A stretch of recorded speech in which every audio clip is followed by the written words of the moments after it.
Make sure you attach the photo. Give us a little tidbit of info. Email it tvshoutouts@fox.com. All right, stay with us. We'll be right back on the other side of this break.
Yeah. 8 o'clock on this Friday, May 15th. Thanks for being with us. This is Good Day LA. I'm Bob DeCastro. Mid-May already. Where is it going? Seriously, where is it going? No. We're almost to the unofficial start of summer. Yeah. Yeah. Memorial Day holidays Incredible. coming up in 2 weeks.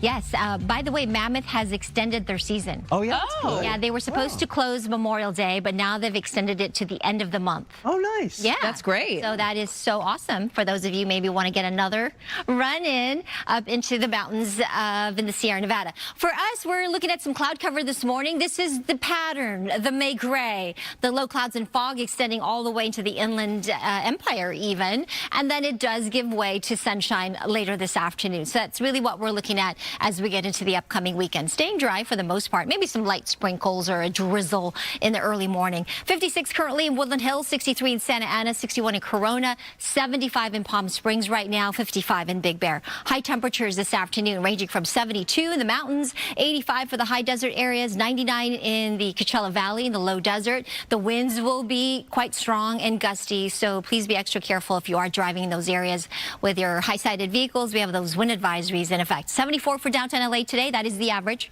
Near 80 for the valleys and the Inland Empire to around mid-60s at the coast. I'll show you the rest of the forecast when I come back. But first, let's go upstairs to Stu and the crew in Sky Fox and get another traffic update. Hey, Stu. Good morning. Hey, good morning, Maria. Good morning, everybody. If it's Friday light on your list, yeah, you rethink it. Very busy freeways this morning. Thank goodness, no crashes. Hey, take a look at Cybertruck right there on the 101. Anyhow, the 101 freeway through the Studio City area, very busy this morning from the 170, 134 split over to the 405, and actually even beyond, north or southbound on that 101. Give yourself extra time. No crashes, just very high volume. Slow moving indeed. We'll give you some times on the next one, but I can tell you it is slow. I feel for you. Get out early. Get to where you need to be on time. Sending it back to you all in the studio. Good morning, Bob and Jen. All right, good morning to you, Stu. Now the latest in a tragic story that unfolded yesterday morning. We're talking about the deadly house fire in Montebello that left 3 people dead. Gigi Graciette was there yesterday as this all unfolded. She's there this morning where, unfortunately, it's still a crime scene. Gigi, good morning. That's right, Bob and Jen. Arson investigators are still here on the scene, along with Montebello police officers and detectives. And earlier this morning, the medical examiner was also here. A somber moment as they took away the body of the young boy that was found dead in the home that burnt yesterday. Now, take a look. This all happened around 4:30 yesterday morning, and from witness accounts, it was a horrifying scene. An early morning fire raging, forcing families to evacuate, men, women, children. And as they all ran outside, the unimaginable. They saw something that no one should ever have to see. A woman on fire. I saw her hair. She had completely long hair. When I saw her completely bald, her hair was burnt off, her body was burnt out, everything, even her clothes. That woman set on fire inside her own home. She would later die. Her son is the teenager also killed in the fire. A fire police believe was set on purpose by a man who may have once been her love interest. He too was killed as a result of burns suffered in the fire. Police say the suspect first tried to get away, running from the fire 2 blocks to where he had parked his car, trying to get away. But officers from the Montebello Police Department were right behind him and also witnessed a very grisly scene. That man was also on fire, his skin literally dropping off in front of them. Witnesses saying he was screaming at police to shoot him. He later died at a hospital. Police are investigating this as a case of possible domestic violence. It's a tragedy. Montebello is a very close-knit community. Anytime there's any loss of life, it's tragic. When it involves domestic violence, it's really tragic because it involves the family unit. When you have minors involved, as parents, as folks that have kids, it hurts more. And this neighborhood is grieving. This block will be grieving for a long time. Now, homicide detectives and arson investigators work throughout the night. As we speak, they are meeting together. They're briefing each other on what they've learned so far in this investigation. They're not only looking at what happened here yesterday morning, they're looking at what possibly led up to this. So we hope to have an update for you later on Good Day LA. Meanwhile, a lot of folks ask about the domestic violence part of this story. We've reached out to Montebello PD to see if they've ever responded to any calls for help here. Now, the statistics are disturbing. 12 million people each year, both men and women, become victims of domestic violence in the United States, again, every year. If you're one of those victims or if you know someone who is, please take this time to remind them that there is help out there. We're talking about the National Domestic Violence Hotline. It's free. You can call, you can text, you can speak in English, Spanish, or over 200 languages. They have interpreters available, and they are there to help. As for the identities of the people who lost their lives here and that suspect, that will come from the medical examiner. They are working on that now. Reporting live, I'm Gigi Graciette. Back to you. It's really important that you put that phone number out there, Gigi. We were saying earlier that a lot of times people might be afraid, or for financial reasons they feel like they're stuck and they don't have a way out. This is an anonymous line, so you can call and try to figure out ways and access resources to try to figure out the best way to get out of a situation like that. There are so many reasons that victims don't call. One of the reasons is they're scared they may not be believed. They live in fear. And for victims who make that difficult decision sometimes to get away, to leave, the statistics are so disturbing because according to the experts, they remain in danger for up to 2 years after leaving a person who has abused them. So it's a very dangerous situation, but there is help out there. Just get the message out. Just call for help. There are many people who still live with their partners while they're undergoing, for example, a breakup or divorce proceedings, and that can be some of the most volatile months or years. It's so scary. Yeah. So scary. All right, Gigi. That's right. And a lot of people don't want to leave because there are children involved. There are children in the home. That's another reason that we often hear. People fear they don't want to break up the family, but the example that you're showing your children, experts say, is even worse. That's right. You got it. All right, Gigi. Thank you. Thank you. Let's get to Hancock Park. That's where 2 people were badly hurt this morning in a violent car crash. Mario Ramirez is live in Hancock Park now with more on what we know. Mario. Yeah, Jen, Bob, police say one of the drivers involved ran a red light here at this Hancock Park intersection, leaving behind a trail of destruction. Just take a look. This traffic signal taken out, debris scattered here across the intersection, mostly on the sidewalk here. And those 2 drivers, they are both in the hospital, taken in critical condition. Let's go to video here showing the scene early this morning. Both badly damaged vehicles at the corner of 3rd and Highland. LA City firefighters rushing to this crash just after 1:30 this morning, and LAPD investigators on the scene told me the driver of a black Hyundai heading west on 3rd Street ran a red light, slamming into a gray Honda traveling south on Highland, and the force of the impact so strong it sent the gray Honda crashing into a wall here at the corner. Police say the man behind the wheel of that gray Honda ejected through the passenger side door and thrown into the wall, and the driver of the other car, who police say ran that red light, well, she was left trapped in the twisted wreckage, and firefighters had to use the jaws of life to cut her free, which officials say took at least 15 minutes here. So really a horrific crash. Coming back out here live, you can see that camera near the intersection. Police have surveillance video of the crash showing that driver run the red light. Again, both are in the hospital, transported to Cedars-Sinai in critical condition. And we've heard from several neighbors here in this area who say this intersection here is a trouble spot. For now, that's the latest here in Hancock Park. We'll send it back to you in the studio. Mario, thank you.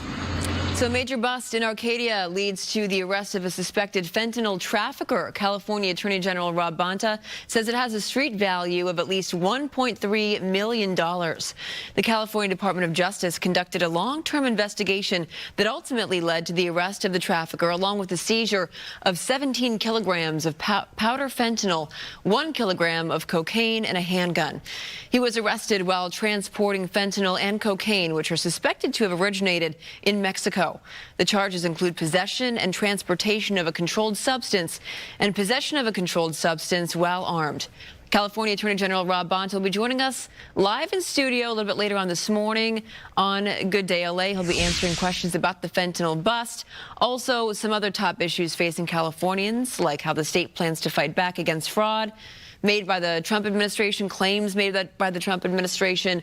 That's all coming up in the 9 o'clock hour. All right, 8:10 is your time. Let's get to Stu with a check of traffic. Stu. Hey, good morning, Bob. Hey, good morning, Jen. Good morning, everybody. This traffic report from Skybox is brought to us by My Home Sold.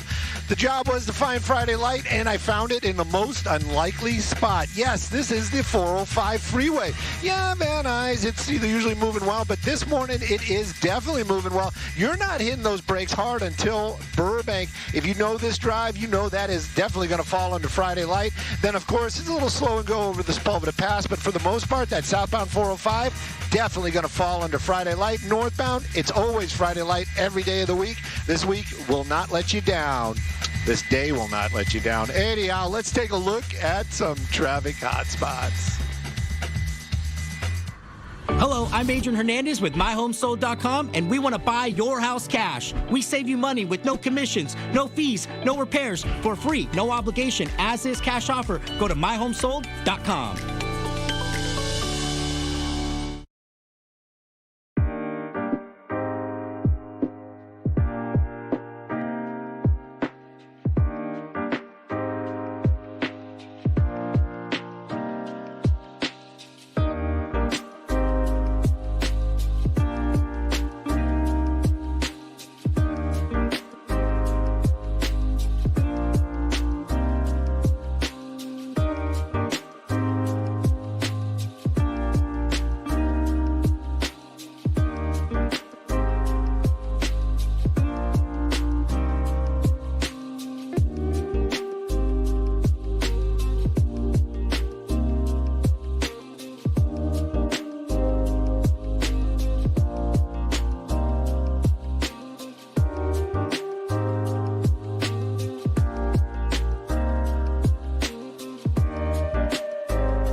Welcome back.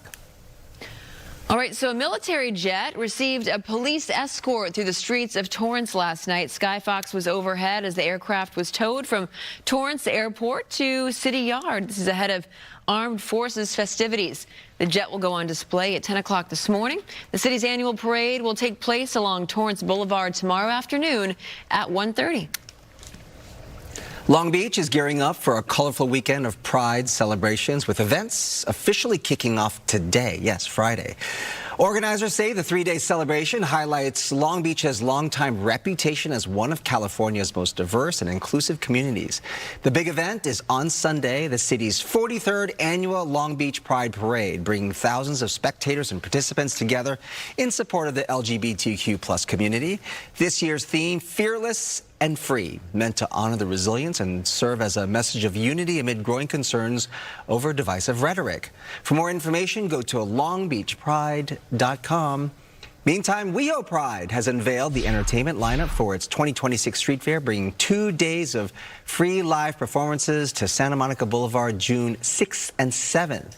Headliners include actress and comedian Meg Stalter, a favorite of Jen's. Yep, love her. Pop singer Willa Ford, Kaylin Russo, Say Now, Elio, and dozens of additional performers appearing across 2 outdoor stages in West Hollywood. Organizers say the street fair is part of the larger WeHo Pride weekend celebration, which includes the iconic WeHo Pride Parade. That's on Sunday, June the 7th. For more information on WeHo Pride events, visit wehopride.com.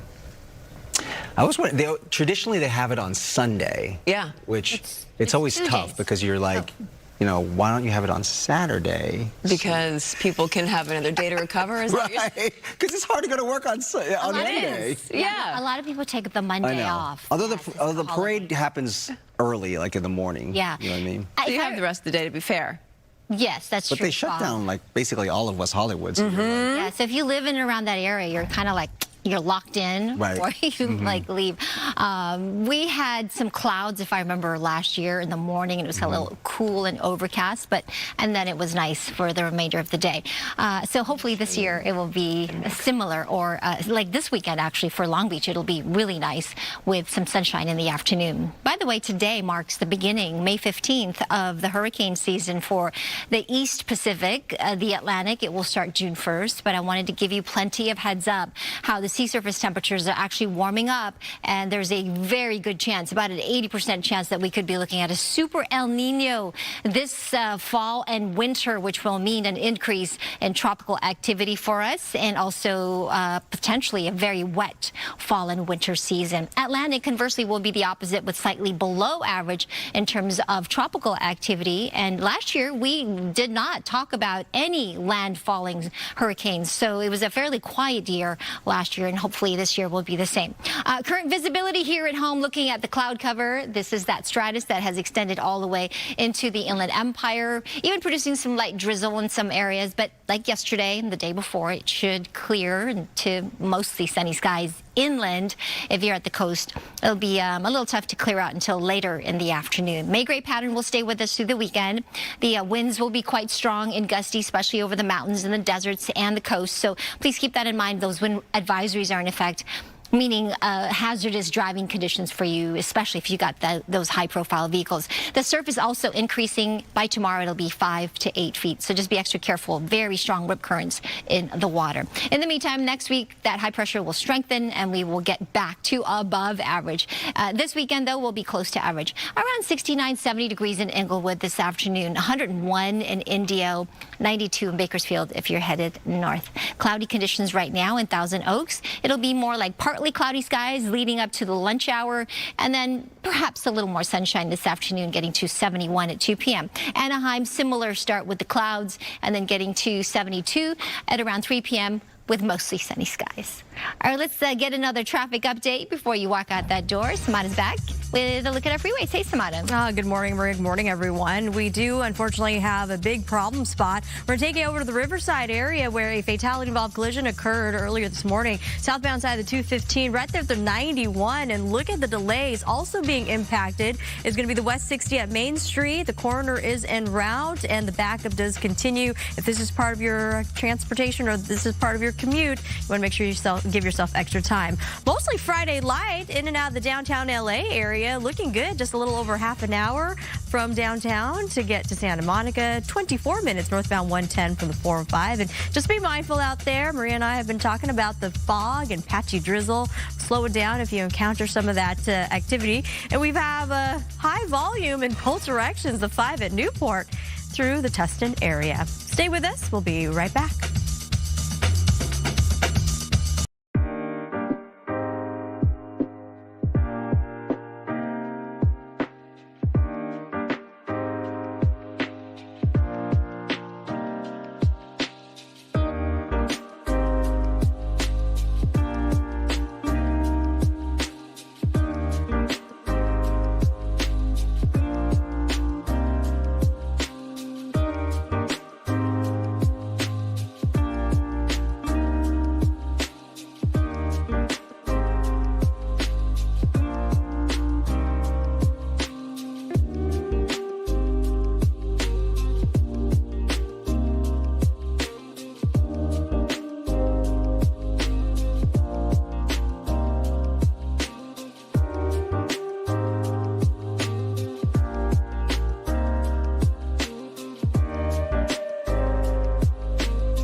Welcome back. A first-generation Chinese American is building her career in art just as a fortune teller predicted. In honor of AAPI Heritage Month, Susan Hirasuna introduces us to Megan Shu, who just opened her jelly-made studio in Chinatown. Ceramics is the one medium that it's just so unpredictable. Megan Shu's art reflects her childlike whimsy. It's taught me to detach a lot, but has also taught her not to get too attached. I'm expecting everything to break at all times, so it's no big deal. No big deal? I've been doing dog portraits lately. Her work has allowed her to open Jelly Made Studio in Chinatown. I named it after my sister because she's like, her name is Kelly Jelly. So I wanted it to be something cute, and I feel like the word jelly is it's a juxtaposition from the stuff I'm making. It's because it's fragile, breakable, and jelly's like not. The 26-year-old is a fine arts graduate from Loyola Marymount, but despite her paintings, I did airbrush, acrylic and oil, and there's a lot of texture. Her ceramics. I'm gonna make more of these, guys. And her waiting to be fired Dodgers dog bowl. I wish I brought my dog so you could see her tail, but this is her. She has a crooked tail. And I was like, because the Dodger Stadium is right here, so I wanted to do some Dodgers themed stuff. So it's just a dog bowl.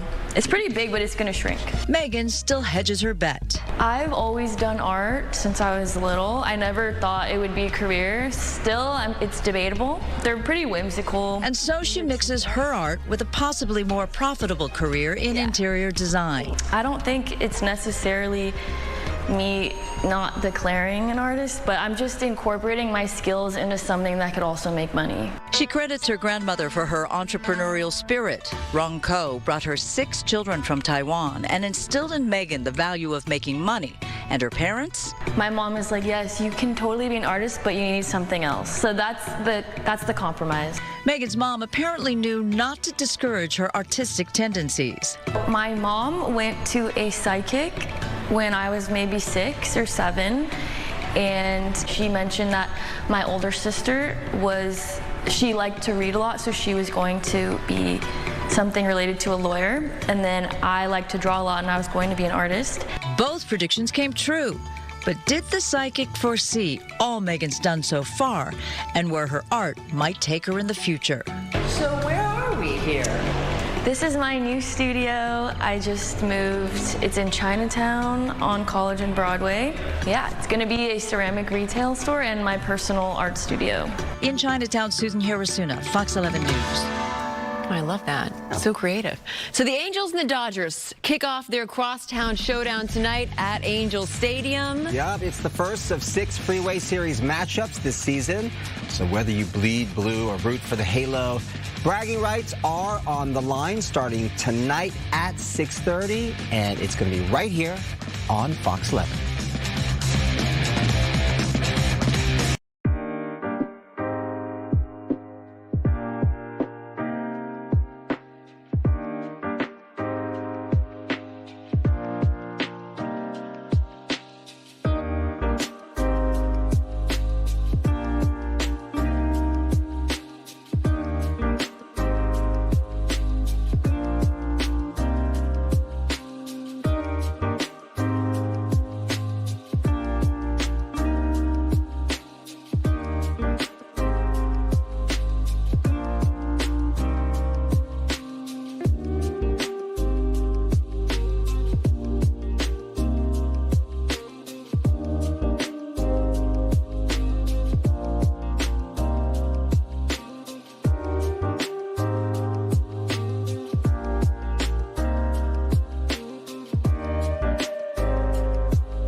Furry Friday. And happy all of you.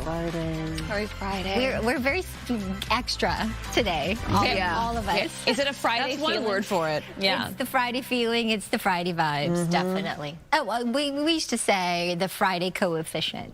Right? Ooh, I like that. Yeah. Make it sound intelligent. Yeah. Oh, Yes. it sounds pretty boring. Friday The coefficient. Friday coefficient? Excuse me, Hey. Scottish couch. Scottish Scottish couch. This would actually be a good master's couch jacket. fabric.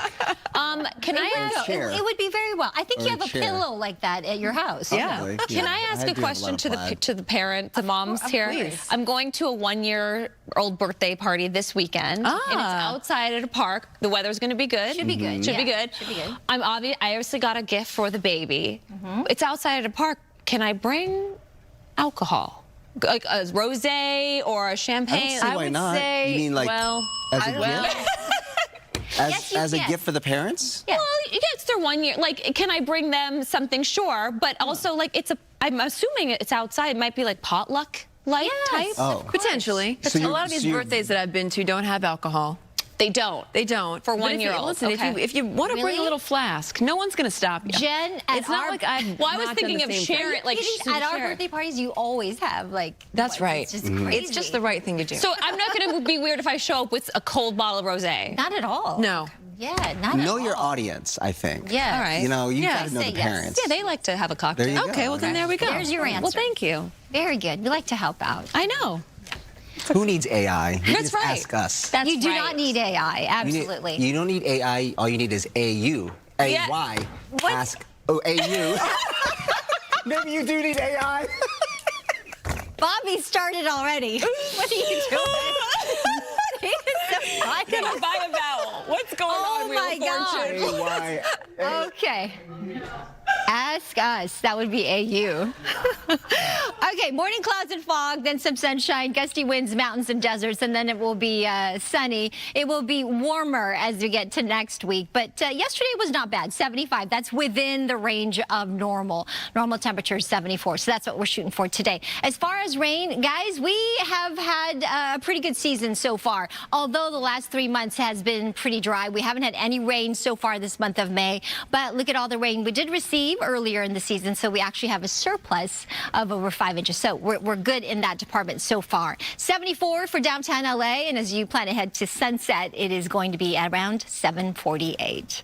All right, let's talk about traffic. Samada has got a look at our freeways and another update. Hey, Samada. Yeah, good morning, Marie. Good morning, everyone. A pretty serious issue here through the Riverside area. Earlier this morning, we had a fatality-involved collision southbound side of 215 at the 91, and also being impacted is the West 60 on Main Street. That signal remains in place until further notice, and we are picking up a brand new collision right there on the 91 going eastbound, headed towards that location as well. So big mess in and around the Riverside area. If that's part of your commute, you want to make sure you plan accordingly, plan around it. And Friday light, look at this, downtown to get to Santa Monica, just go ahead and apply 32 minutes. You may run into some patchy fog and even some light drizzle out there. If you do, just make sure you slow it down. A live Caltrans camera of the 241 through OC, the toll lanes, looking pretty good. Send back over to you two. As we do this story about reading aptitude, right? How are kids doing in school compared to a decade ago? Well, researchers analyzed state test scores from 3rd to 8th grade in 38 states, including California. And according to the National Education Scorecard, reading scores dropped 83% of school districts surveyed, while math scores dropped by 70%. It's all compared to the previous decade. Educators say increased screen time, a decline in recreational reading, and shorter attention spans, I hate this, are partially to blame for the drop-off. So it's not, people were saying, is this COVID related? And it's not. Only 5 states plus the D.C. had meaningful growth in reading test scores from 2022 to 2025. California was not one of them. In fact, we ranked 29th in reading growth and 19th in math growth. Also with AI, I would imagine it's hard to explain to a student why you would need to learn higher math and things like that when things are doing everything for you anyway. So I know. I wonder what the educational system's going to look like in a few years with AI, and you know, we're not using our own brains enough. like it. Lunch break in LA comes with a lot of options, of course, but few come with 80 years of chili history and a line around the block. Yum, yum. Coco is live at the original Tommy's. We're an iconic burger joint celebrating 80 years. Hey there, we all love Original Tommy's so much. It is iconic, and you know what I love about it too? The family feeling, all started by Tommy Kulak, so it's only appropriate to, of course, show the legacy and introduce you now to his family. I am so looking forward to talking to you, Cindy. You're his daughter, along with your wife, Lorraine, and all of the kids here. And Cindy, if you can just talk about what today truly means to you and your family. It's a wonderful legacy my father left behind. I'm his youngest of the 5, and we're just so grateful that it's 80 years. It's 80 years. She gets really emotional about that because it's just tremendous that Los Angeles, especially very close to our hearts, has allowed us to continue on for these 80 years, and we hope for a very long time more. We do. Absolutely. And you know what's so special about this place, which is probably why you're so emotional, is people love it so deeply because of the fact that you have no franchising. You're still so family run. It's so family oriented, right? We are all family run. I mean, owned and operated, yes, in the past 80 years. I mean, I'm just really proud of all of our employees and dedication and and the customers. I mean, they come up and tell me their stories. It's just really awesome. And I know you've got many stories too, growing up around here, right? Yeah. I mean, a lot of stories. I mean, I can go on and on and on. Yeah. We'd come down. When you would come down with your nieces and nephews. We would come down with my nieces and nephews, and we'd go and get our yummies. They would raid the Hostesses because back then they were selling Hostess here at the Shack. Yeah, Hostess, Ding Dongs, and Twinkies. And what do you think your father would think of today? All the balloons, the marching band that's going to come. He'd be very proud. Very proud. He's up there smiling right now. He is. Absolutely. Yeah. And smiling at the legacy here and what he's left all of us. Yes. And speaking of that, I have to get to Billy over here, too, who is excited to speak to us. So, Billy, if you can talk about the ways that your family has been celebrating this. Okay, so because of what our father left for us, we've been able to connect, emotionally with our fans one-on-one from these pop-ups that we've been doing for the last couple weeks, right? So we've been promoting the 80th anniversary. We've been promoting the rewards program. And we're so immensely grateful to be able to, carry on the legacy from what our grandfather, started. And, that's basically all. I love that. Well, thank you so much, Billy, for sharing that with us. What a beautiful moment to really celebrate 80 years with the family. I want to shout everyone out here, too. We've got Jack, we've got Mila, we've got Violet, and Tommy as well. So a huge family celebration here. And today, if you want to celebrate with them, which you should, you can get 80-cent burgers from noon until 8 at all of the locations. So that's a big way to celebrate 80 years. Sure I'll send is. it back to you. Billy's already talking like he's the CEO. I know. So you love to see what that. a nice family. I know. Billy's great. We love Billy. Yeah. He's already in charge. All right, Coco, thank you. Very nice family. Thank you, Coco. Cute outfit, too, Coco. I know. I like that sweater. Oh, thank you. Yeah. I love it. I love a crop sweater and jeans. Mm-hmm. It's very cute. Very cute. Good morning to everyone. I'm wearing my Furry Friday. That's right. chic Always today. and forever. Yeah. Thank you. We're going to get into Furry Friday bounding. Yeah. We learned about Disney bounding today. Yeah, we learned that today. Entertainment is sponsored by Yamava Resort and Casino. Okay, before we jump into Furry Friday, last hour we told you about the Uno and Verbo collab launching. So we wanted to ask, what kind of vacation do you prefer? Here's what you had to say. Relax. I knew you were our people. That's our people. Bob's the adventurous type. Jen and I are more on the relaxation vacation. We have a comment, though. Thank you for sending this in. Ginger from Santa Clarita. Give me an all-exclusive and a do not disturb sign. Yeah. There you go. I'm with you, Ginger. I'm with you too, Ginger. Hey, we want to hear what you have to say. So when you go to foxla.com/vote, after you vote, just do a little scroll down and you'll see leave us a comment. We love reading your comments right here on the air. We feel like we get to know you guys that way. Yeah, that's right. We want to party with you. Ginger, I'll meet you at the We'll meet you at the Tiki Bar, yeah. Yeah, we'll meet you at the Tiki Bar. All right, you know what day it is, TGIFF. Thank goodness it's Furry Friday. Good day, LA DJ. Drop the music. Oh, my. Hey there. Yeah, this is Design in Sunland, who says, quit horsing around. That was me before I got a retainer. Next, we've got, are you ready for this roll call? We got Loki, we got Odin, we've got Stella and Freya. And you know what that is? A pack of wieners. We love dachshunds. I'm a proud Doxy mommy. All right, we've got Jagger in Oak Hills. He says, smile, it's Friday. I love a little bandana. Oh, me too. It looks a little like my bandit. It does look like bandit. Blue Merle, it's called a Blue Merle color. Oh, yeah, that is a good color. Jagger looks like a good boy. Okay, then we've got Seek in Oakland. They're in Encino, and they want to give everyone some hugs and kisses for the weekend. So cute. Next, I know, cutie. Next, we've got Mosey and Azula. Look, one of them is sitting on the other one. They are in LA, and they say sit and stay. And hopefully you'll sit and stay with us all morning long. But if you want to see your fur baby featured next Friday, go ahead and send us an email to furryfriday@fox.com. Make sure to include a pic and the city you live in so that we can give you a proper shout out. We still never got a guinea pig or a hedgehog. Still asking for that. Hedgehogs. Yeah. Give us a Sonic, the hedgehog. Yeah. You know there's one out there. There's got to be. More than 200 artists are bringing their work to Pasadena this weekend at the Artisan Handcraft Market. We've got Brooke live at the Pasadena Convention Center where the vendors are getting ready.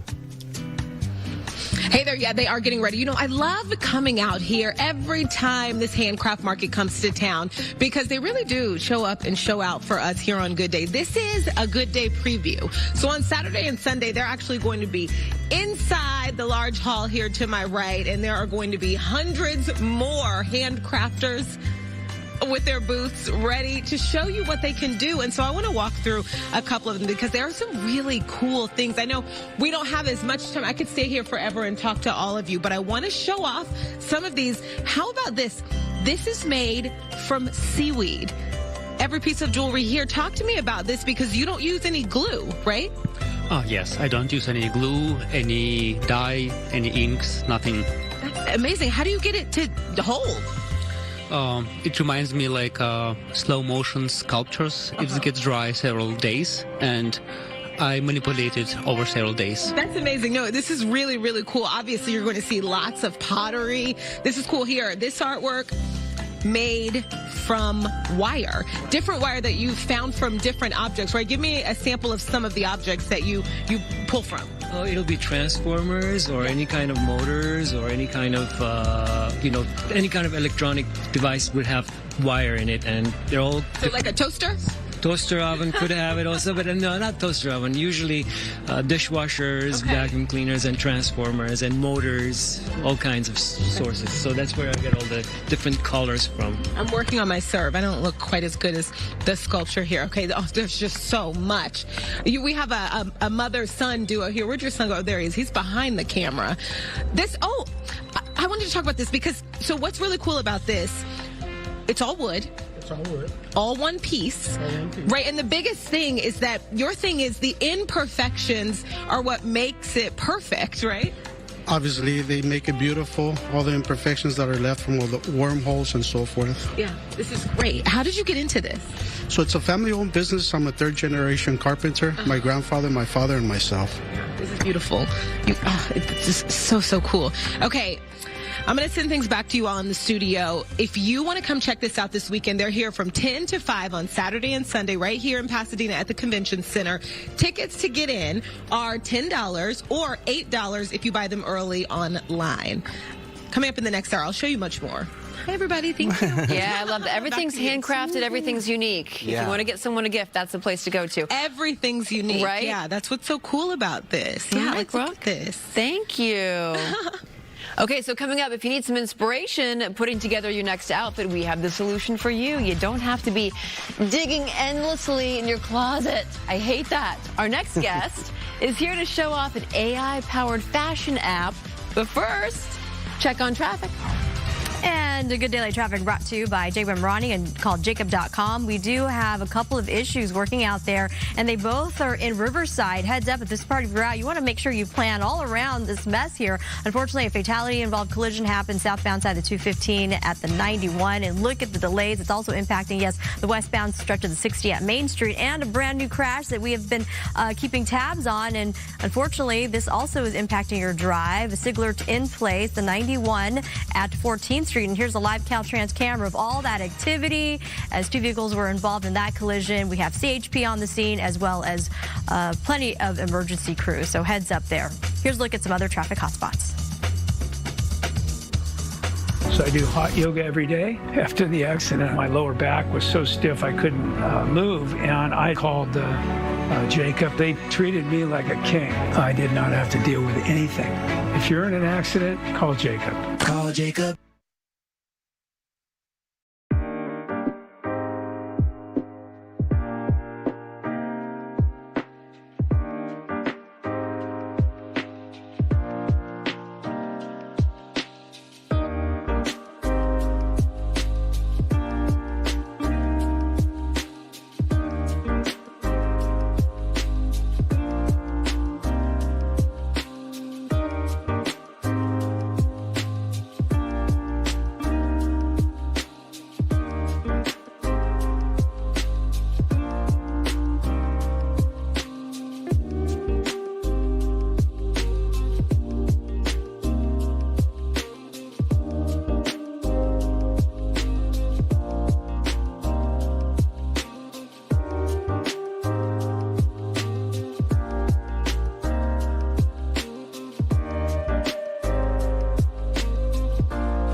Welcome back to Good Day LA. 2 words to describe today's hookup: play ball.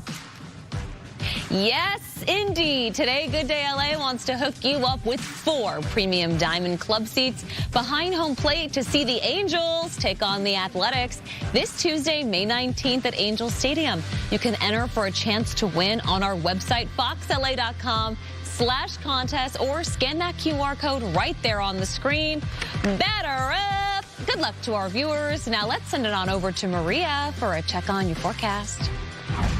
And this weather is sponsored by the law offices of Larry H. Parker. We're starting out with the same view, right? This is our camera up above our rooftop, and we're definitely seeing that marine layer out there. So a little bit of that May gray, depending on where you are. Of course, farther inland, you're seeing a lot of sunshine already. High pressure is just offshore, and it's going to be like this through the weekend. And then as we look ahead to next week, that high will strengthen, and we will look for slightly warmer than average temperatures. Until then, though, we will look for the same weather pattern with morning clouds and fog and then some sunshine. The winds will get gusty, especially over the mountains and deserts. So watch that. If you are traveling through parts of the 5 freeway or the 15, you will get blown around quite a bit. Surf is also on the increase. By tomorrow, it will get to around 5 to 8 feet for Ventura County, LA County beaches. So we do have a high surf advisory and a beach hazard statement. We have some high rip current risks, 3 to 5 foot sets today, Ventura County, LA County beaches. Here's our 7-day forecast. 66 at the coast, getting back to those 70s as we get into next week. Downtown LA today, very comfortable. This is actually normal, 74. We'll get back to those 80s as we get into Tuesday, Wednesday, Thursday. Valleys, Inland Empire, quite comfortable today with that 79. And notice how it does get to 88 by Wednesday. The mountains, it'll get gusty, 72 degrees, down to around 61 on Monday, and then back up to the 70s next week. High desert, 85 degrees. And of course, if you want it hotter than that, you can get to the Coachella Valley, where it's going to be in the upper 90s today, 99 there in Palm Springs. Back to you. All right, thank you, Maria. So if you grew up like I did watching Clueless, you probably remember Cher's iconic digital closets. I remember wishing I had that closet. Well, now that fantasy is real. I get up, I brush my teeth, and I pick out my school clothes. I remember back then, I was like, why is this not a thing? The Ulta app, now it is. It uses AI to create a digital version of your closet and then styles you based on your schedule, your location, the weather, and even your whole vibe. So it uses the clothes that you already own to track what you actually wear. Wow. And help you stop buying things you don't need. Joining us now is Ulta founder and CEO Jenny Wang to show it off. Thanks for being here. Thank you so much for having me. Where have you been my whole life? Dreaming about building this product. Right? Yeah, so what is your background? My background is as an engineer, but I've always loved fashion, and this is my dream product. I used to wake up every day wishing I had an app to tell me what to wear and make the most out of my closet. There is such a thing as shopping your closet, right? Because sometimes you'll dig deep and you'll rediscover an outfit that you forgot was even there, or combinations of outfits that you never even thought to try. But this helps you out. Tell me how it works. Yeah, so every morning I wake up and I look at my Ulta app, and that's me on the app. It's on my avatar, and based on the weather as well as what's on my calendar, it helps me pick an outfit, and then it generates it on my avatar. Does the AI get to know who you are and what your style is and what you wear most frequently? Exactly. And so this is actually a calendar of everything that I've worn this month. So I can see everything I've worn at a glance to understand my style, but also I can plan my future outfits. And based on the clothes, or I'll give you an example. This is everything I wore in April. And based on everything that I've worn in the past, it learns your style. So the more they use Ulta, the better it gets. Right. And so you have your own avatar. Yes. And so there's a component of tracking what's in your closet. So how does that work? Do you have to take pictures individually of the items in your closet? That's a great question. And so this is actually my personal digital closet, and it's really easy to add. All you have to do is you can take a photo, but the AI will find the item, which is why all my photos are beautiful. Like no wrinkled photos, no ugly photos. Something that's like laid out on the bed and right? Yeah, there's nothing like that. And then you can also have us ingest your email receipts. So if you go online shopping, we can just look at your receipts and then put them into your closet. Oh my gosh. And the AI will do everything for you. Look at that. The dress code, the season, the color, the fit, and then it will generate different outfits. So like with this Veronica Beard pink blazer, it has already made me a bunch of different outfits I can wear with it. This is so fun. You made an avatar for me, I guess, right? Yes, I made an avatar for you. So yeah, these are all of my avatars that I've made in the past, and it's fun. I love dressing up my avatar, sometimes in pieces I own, sometimes in pieces I don't. Right. Your look. Look at that. Which one do you like? Can we pull one up? Yeah. Give me something that I can wear on the school pickup line. Yes. I really liked this outfit. That's cute. Cool. That's for a casual and that's Saturday. coincidentally exactly something that I would wear too. the long brown jacket.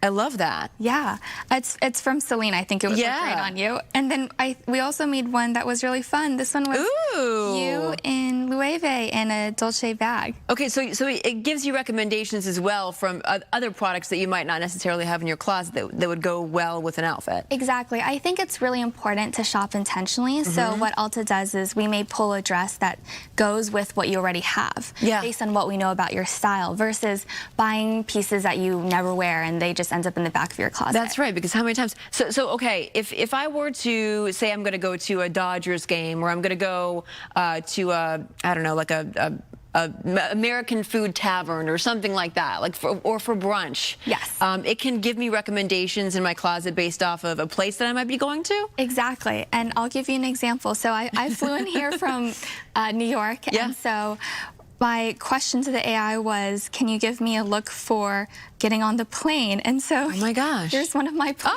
outfits. That's your plane outfit. I wore anything but plane, but that's great. And you wore that. Yes, exactly. And so it's really great. You can give it any prompt. Like users can give it a prompt such as, I'm going on a first date at a restaurant in Beverly Hills. I'm going on vacation with my parents to Croatia. Anything you'd like. And really quickly, because we're running out of time, you have a friend mode too. Yes. This is my favorite, and thanks for bringing this up. I can see what all of my friends around the world are wearing today. Oh my gosh. And so it's almost like staying connected with them. Yeah, I love that. Okay, Jenny Wang, thank you so much. And you can download the Ulta app for free. Did we mention it's free? Yes. In the Apple's App Store or on Google Play. Thank you. Thank you so much. We'll be right back. That's fantastic. Yeah, we got to get you on the app. How many hours do I...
It is Friday at last. Welcome to it, 9 o'clock right here. I'm Roxy Carpadian. And I'm Sandra Endo. Thanks for joining us. What's the weekend weather going to look like, Maria? You know, I think you're going to like it. If you liked this week's weather, then you're going to like the weekend, because we're basically going to rinse and repeat with the May gray weather pattern, starting out with the cloud cover, that stratus extending all the way into the Inland Empire again this morning. There's even some light drizzle out there in some areas, but not to worry. Just like yesterday, those clouds will dissipate inland first, then eventually making its way toward the coast. Temperatures currently 78 in Palm Springs, 62 in Corona, 57. It's still pretty chilly in Woodland Hills. Same for Pasadena, 66 in Big Bear. The winds are going to be gusty again today. In fact, we do have some stronger winds. Wind advisories are in effect for the mountains and some of our desert locations along the coast as well. 72 for the mountains. Speaking of, 85 in the high desert, eventually 99 in Palm Springs today. We'll be at average or very close to the average temperatures today. 74 is the average, and that's what we're expecting for downtown LA. The rest of my forecast for the weekend and next week coming up in just a few moments. Back to you. Maria, thank you. We do have some breaking news. A man is in custody after allegedly trespassing on singer Chris Brown's home for the third time in just 3 days. This all began Wednesday when security caught the suspect near the home. After being released from jail Thursday morning, police say he returned to that property twice more, once at 10 a.m. and then again just after midnight. The LAPD responded to Brown's Tarzana home earlier today, where the 44-year-old man was detained and taken to a local hospital. Charges for this latest encounter are currently pending. Now to the latest in a tragic story that unfolded yesterday morning. We're talking about the deadly house fire in Montebello that left 3 people dead. Let's go to Gigi right now. You were there yesterday as all of this was unfolding, and we're getting more information this morning, Gigi. And that's right, Araxia. Good morning, everyone. We've been able to confirm that one of the victims was only 13 years old. He is the son of the female victim. Both of them are dead after police say a man started a fire on purpose, and it appears that man was her former boyfriend. The investigation, as you can see, continues. Montebello police, they've been here all night working alongside arson investigators, and early this morning, the body of that boy was taken away. Now, take a look. We're on 5th between Whittier and Los Angeles here in Montebello at the scene of this horrifying fire yesterday. Early in the morning, at about 5:30, it forced multiple families to evacuate, and as they ran outside, they witnessed something unimaginable, something that no one should ever have to see. And we're talking about men, women, and children. They all saw a woman on fire. I saw her hair. She had completely long hair. When I saw her completely bald, her hair was burnt off, her body was burnt out, everything, even her clothes. That poor soul set on fire inside her own home. She would later die. And again, her son, only 13, was also killed in this fire. A fire that police believe was set by a man who was once her love interest. He too died, but not before, police say, trying to run away from it all. Take a look. He ran 2 blocks to where he had parked his car, trying to get away, but police, they were chasing right behind him. And those officers, they also witnessed a grisly scene. He too was on fire, his skin literally peeling off in front of them. Witnesses saying he was screaming at those officers to shoot him. Just kill me, he said. He later died in a hospital, and police are investigating this not only as arson and homicide, but as possible domestic violence. It's a tragedy. Montebello is a very close-knit community. Anytime there's any loss of life, it's tragic. When it involves domestic violence, it's really tragic because it involves the family unit. When you have minors involved, as parents, as folks that have kids, it hurts more. And this neighborhood is grieving. This block will be grieving for a long time. Now, we've been able to confirm with Montebello police this morning that they never received any calls for service at this location with regards to this specific victim and her son. But that could be because we've also learned that apparently the mother and son had just moved into this unit within the last several months. It's unclear exactly how long ago they were here. And one of the questions we get, were there signs? We don't know in this specific case. Sadly, the victim is dead, but experts say there are almost always signs. And if you're a victim of domestic violence or you know someone who is, it's important to tell you that there is help out there. We're talking about the National Domestic Violence Hotline. They're there 24/7. You can call, you can text. They speak English, Spanish, and they have interpreters for up to 200 languages, we're told. And again, it is free. According to statistics, 12 million people in the United States, and we're talking about both men and women, become victims of domestic violence every year. And the most dangerous time, especially for a female victim, is the months when she leaves her abuser and up to 2 years after leaving them. That is the time that most homicides actually happen. So if you need help, please reach out. Reporting live in Montebello, I'm Gigi Gracia. Back to you. Really important information there that you're sharing with us, Gigi. Thank you. The story just got even more heartbreaking as we get more information as to what happened. Thank you. Appreciate that. Well, police, they're trying to piece together what happened in this case. It led to a violent two-car crash in Hancock Park. It happened earlier this morning. 2 people had to be rushed to the hospital, and Mario Ramirez is live in Hancock Park with all the details. Mario? Sandra Araxia, one of the drivers involved, was trapped in the wreckage. The other ejected from their car. And take a look. The impact here at the intersection here in Hancock Park took down a traffic signal, left debris scattered across the roadway. And this morning, we can tell you those 2 drivers are rushed to the hospital in critical condition. Let's go to the video here showing the scene early this morning. Both badly damaged vehicles here at the corner of 3rd and Highland in Hancock Park. LA City firefighters rushed out here to this crash just after 1:30 this morning. And LAPD investigators tell me the driver of a black Hyundai heading west on 3rd Street appears to have run a red light, slamming into a gray Honda traveling south on Highland. The force of that impact sending the gray Honda crashing into a wall here at the corner, and police say the man behind the wheel of that vehicle ejected through the passenger side door and thrown into the wall. The driver of the other car, who police say ran that red light, well, she was left trapped in the twisted wreckage, and firefighters used the jaws of life to cut her free, which officials say took at least 15 minutes. So if we come back out here to our live shot, the intersection here again, 3rd and Highland, reopened by 6 o'clock this morning, but the traffic lights are still not working, and that's caused some major delays for drivers, especially using 3rd Street here through Hancock Park. Again, both drivers in the hospital this morning. For now, live here in Hancock Park, we'll send it back to you, Sandra Roxy. Mario, thank you. President Trump on his way back to the U.S. following what he declares was a successful summit in China. The president met with Chinese President Xi Jinping for bilateral negotiations on trade, oil, Taiwan, and the Iran war. Beijing agreeing to buy soybeans, Boeing jets, and oil from the U.S.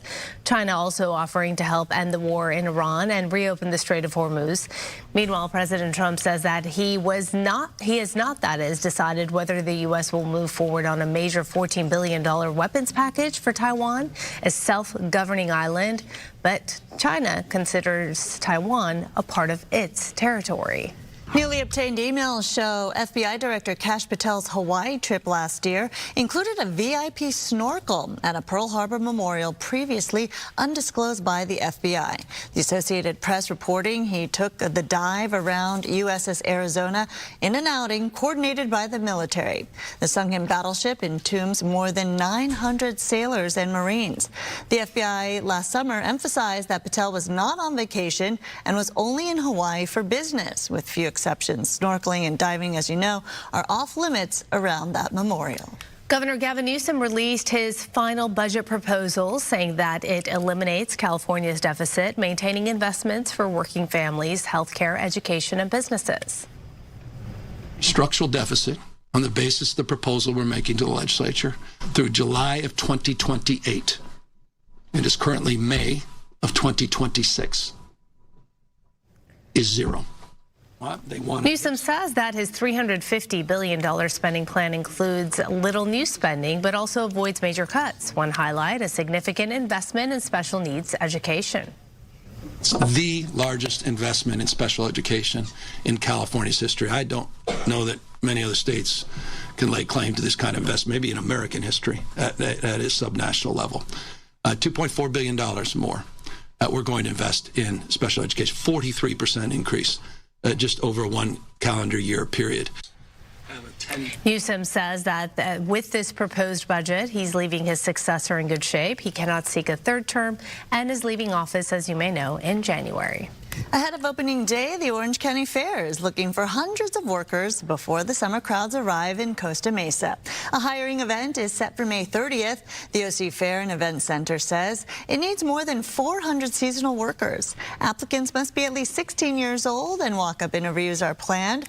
Some job offers may happen on the spot. The fair says people should apply online, though, before the event. The job fair is Saturday, May 30th at the OC Fair and Event Center. It starts at 9 o'clock in the morning to noon, so be sure to enter through Gate 4 off of Arlington Drive. 9:10 still to come. California Attorney General Rob Bonta has been busy cracking down on fentanyl trafficking and healthcare fraud. Those are just some of the topics we'll be discussing with him shortly. But first, don't forget about today's hookup. Today, Good Day LA wants to hook you up with 4 premium Diamond Club seats behind home plate to see the Angels take on the Athletics this Tuesday, May 19th at Angel Stadium. Enter for your chance to win on our website at foxla.com/contest or link through the QR code right there on your screen. Now to Maria with a check on traffic. And we do have some traffic to talk about. Good Day LA traffic is brought to you by DTLA Law Group Accident and Injury Attorneys. We've got a little bit of low cloud cover and some fog inland. Some of our freeways, so just be extra careful. We do still have that blockage here due to that fatality crash. That SIG alert still in effect for portions of the 215. This is at the 91 with that accident really causing some problems there. There's also an accident on the 91 westbound at 14th Street, and you can see that slowing goes back pretty far south on that 91. Here's a live shot of that SIG alert. They're still trying to clear out the freeway here. I see some cars starting to move, so it might get a little bit better in the next few minutes. So we'll wait and see, but just heads up on that. Drive times in and out of downtown LA. Westbound 10 going towards Santa Monica between the 5 to the 405 out of downtown. 22 minutes. That's actually really good. Northbound 110 between the 405 to the 10, 19 minutes. On that West 60 between the 57 to the 5, it's under 30 minutes. So that's also good. All right, here's a look at some of the other traffic hotspots. This broadcast is locally sponsored by DTLA Law Group, Auto Accident and Injury Attorneys. Have an injury? Text Injury Help to 40222 or visit us online at calldowntown.com. Message and data rates and usage may apply.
Welcome back. From major fentanyl busts to tackling hospice care fraud and cracking down on e-bike dangers, there is no shortage of issues for California's top cop, Attorney General Rob Bonta. That's right. He's sued the Trump administration more than 50 times and says his work is not done. Bonta is seeking re-election and is now joining us to talk about what he hopes to tackle next. Hi there. Hi, thanks for having me. Good morning. Appreciate Thanks it. for Good morning. being here. So a long to-do list on your agenda, right? We do a lot. And first, let's speak about Medicaid, because that is a big, big deal. The Trump administration denying California $1 billion now because they say California is so fraught with fraud. What do you say to that and the impact it'll have for 15 million Americans? I say, yeah, thank you. The Trump administration recently announced a deferral of the $1.1 billion in funding, so not necessarily a full withholding, but it's been unfortunate the way they've addressed fraud. Fraud is real. We've been tackling fraud in California, been doing it for nearly 50 years, since 1978. Recently just announced one of the biggest hospice fraud, the biggest hospice fraud bust in the history of California, $267 million. That was my team who did that, my office who did that. So we are fraud fighters here in California, but unfortunately I think the Trump administration has weaponized fraud, politicized fraud, while we are tackling fraud in order to go after the states that they don't like. And they have always put a target on the back of California, unfortunately. So here we see that the Trump administration has noticed an increase in funding for in-home support services. That's support services for seniors and for folks who are disabled, so that they can have the dignity and the independence of staying at home, receiving their care in a home instead of an institution. And there are completely appropriate explanations for why that funding has gone up for that type of care. But the Trump administration doesn't seem particularly interested in having that conversation, unfortunately, and wants to use the fraud, quote-unquote fraud, as a bludgeon and a cudgel to beat up on California, unfortunately. Well, you talk about, for years California has been tackling this, and it's not a newsflash that hospice fraud exists, that people are taking advantage of the system. But when you see resources being drained like we do, or we've seen videos where you show up at a site and the office is empty, there's no one there. What do you say to that? Why have we not tackled that sooner? I say that that's unacceptable. That is not something that we can allow in California. It's something that we've been working on and tackling, again, for years effectively. The Trump administration is new to this. They're starting to focus on it. It's on their radar. They're late to the party, but they're welcome to join in the efforts if they want to work in good faith and sincerely. We've been working on it. We've been tackling it. Have we tackled all the fraud that exists in California? We have not. And we need to keep pushing, and we will. But we've been working on it in good faith. My teams that tackle fraud are among the most effective and impactful and aggressive in the nation. Are you happy to have the support of the federal government in assisting you in tackling the fraud then? If they provide it in good faith and sincerely. If they're not just trying to use it as, to have drive-by direct-to-camera videos where they come with Dr. Oz comes and then leaves, and J.D. Vance is having a press conference to try to beat up on California. I'm not interested in that. That's not productive. That's not helpful. But if they do want to be productive, if they really do want to be helpful, absolutely. More is better. I think voters and constituents want us working together to tackle some of these shared problems, and we're all in for that if that's what they're in for. Another big problem you're trying to tackle is the problem of drugs, obviously. Fentanyl, announcing a big bust yesterday in Arcadia. This follows another massive bust we saw in MacArthur Park as well. How would you say and describe the problem right now with fentanyl on our streets and the drug problem overall here? When it comes to fentanyl, it's an epidemic. It is a crisis. It is unacceptable, and we are using all the tools in our toolbox, including working with local and federal law enforcement partners to tackle fraud, to investigate it, to interdict it, to hold those accountable who are engaged in it. And what we did, the bust that we announced yesterday in Arcadia, is an example of that. 8.5 million lethal doses among the 17 kilograms of fentanyl powder that we seize that will not go into the community. So maybe that spares parents a devastating late-night phone call that they might receive about their child. It allows children to continue to pursue brighter futures. So 8.5 million lethal doses is enough to kill everyone in San Diego County and Orange County with lethal doses to spare. My team has been cracking down on fentanyl over the last 3.5 years. I stood up teams all across the state to investigate and stop the flow of fentanyl and hold folks accountable. We've seized 1.6 billion lethal doses. That's enough to kill every single Californian 40 times over, and our work's not done. Our sleeves are rolled up, our heads are down. We're going to keep working on this issue until we end the presence of fentanyl in our communities and keep our community safe. But we've been talking about this issue for quite some time. Has there been a dent even made in the crisis? Yeah, there has. And, you know, we see spikes in different types of crimes at different times. Fentanyl wasn't necessarily on people's radar, you know, a decade ago. It's a newer development, and that crime has new waves of new types of threats. Fentanyl's one, ghost guns are another when it comes to firearm safety.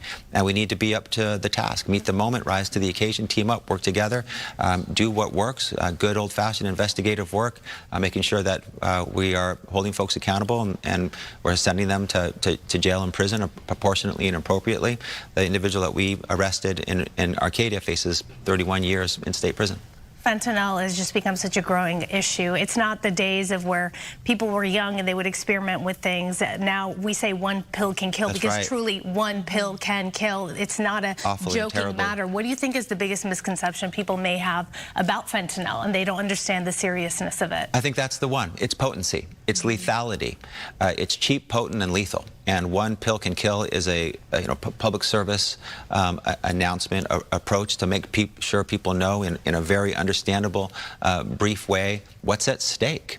You know, I talked to my own son, who's a lacrosse player, and he gets knocks and scrapes and takes ibuprofen from time to time. And he told me, Dad, you know, my teammate gave me an ibuprofen, and because I've seen too much, I was like, sweetheart, was it in a closed bottle?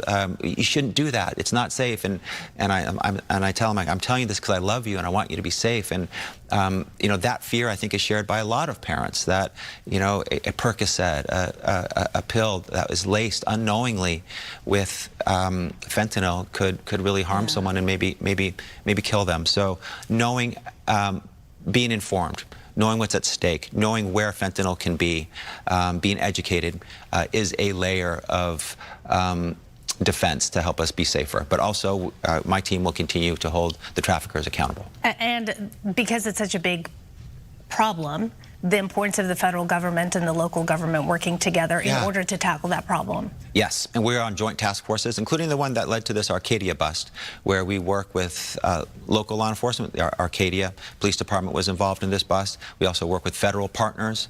Homeland Security Investigations was involved with this one. We have a task force at the border in the San Diego area, where a lot of the fentanyl flows over the Mexican-California border into our state, where we work locally with local federal partners and our state team members, and that's what the people of the state deserve, and that's what they're getting from our partnership. Speaking of being a father, obviously you really care for your children, and a lot of parents do, and they're getting their kids e-bikes to get around. Yeah. And while it's convenient, Or to fit in. right, either one, right? While it's convenient, the safety concerns surrounding it is such a big issue. Just recently, a mother was charged because of the fact that her son was riding an e-bike, and actually a motorized bike, and fatally killed a veteran. So what is being done in terms of cracking down on these e-bikes, the regulation around it, licensing, you name it, what's being done? Yeah. I mean, as you're mentioning, there's a lot of risk, safety risk when it comes to e-bikes. And basically, some e-bikes might not be e-bikes.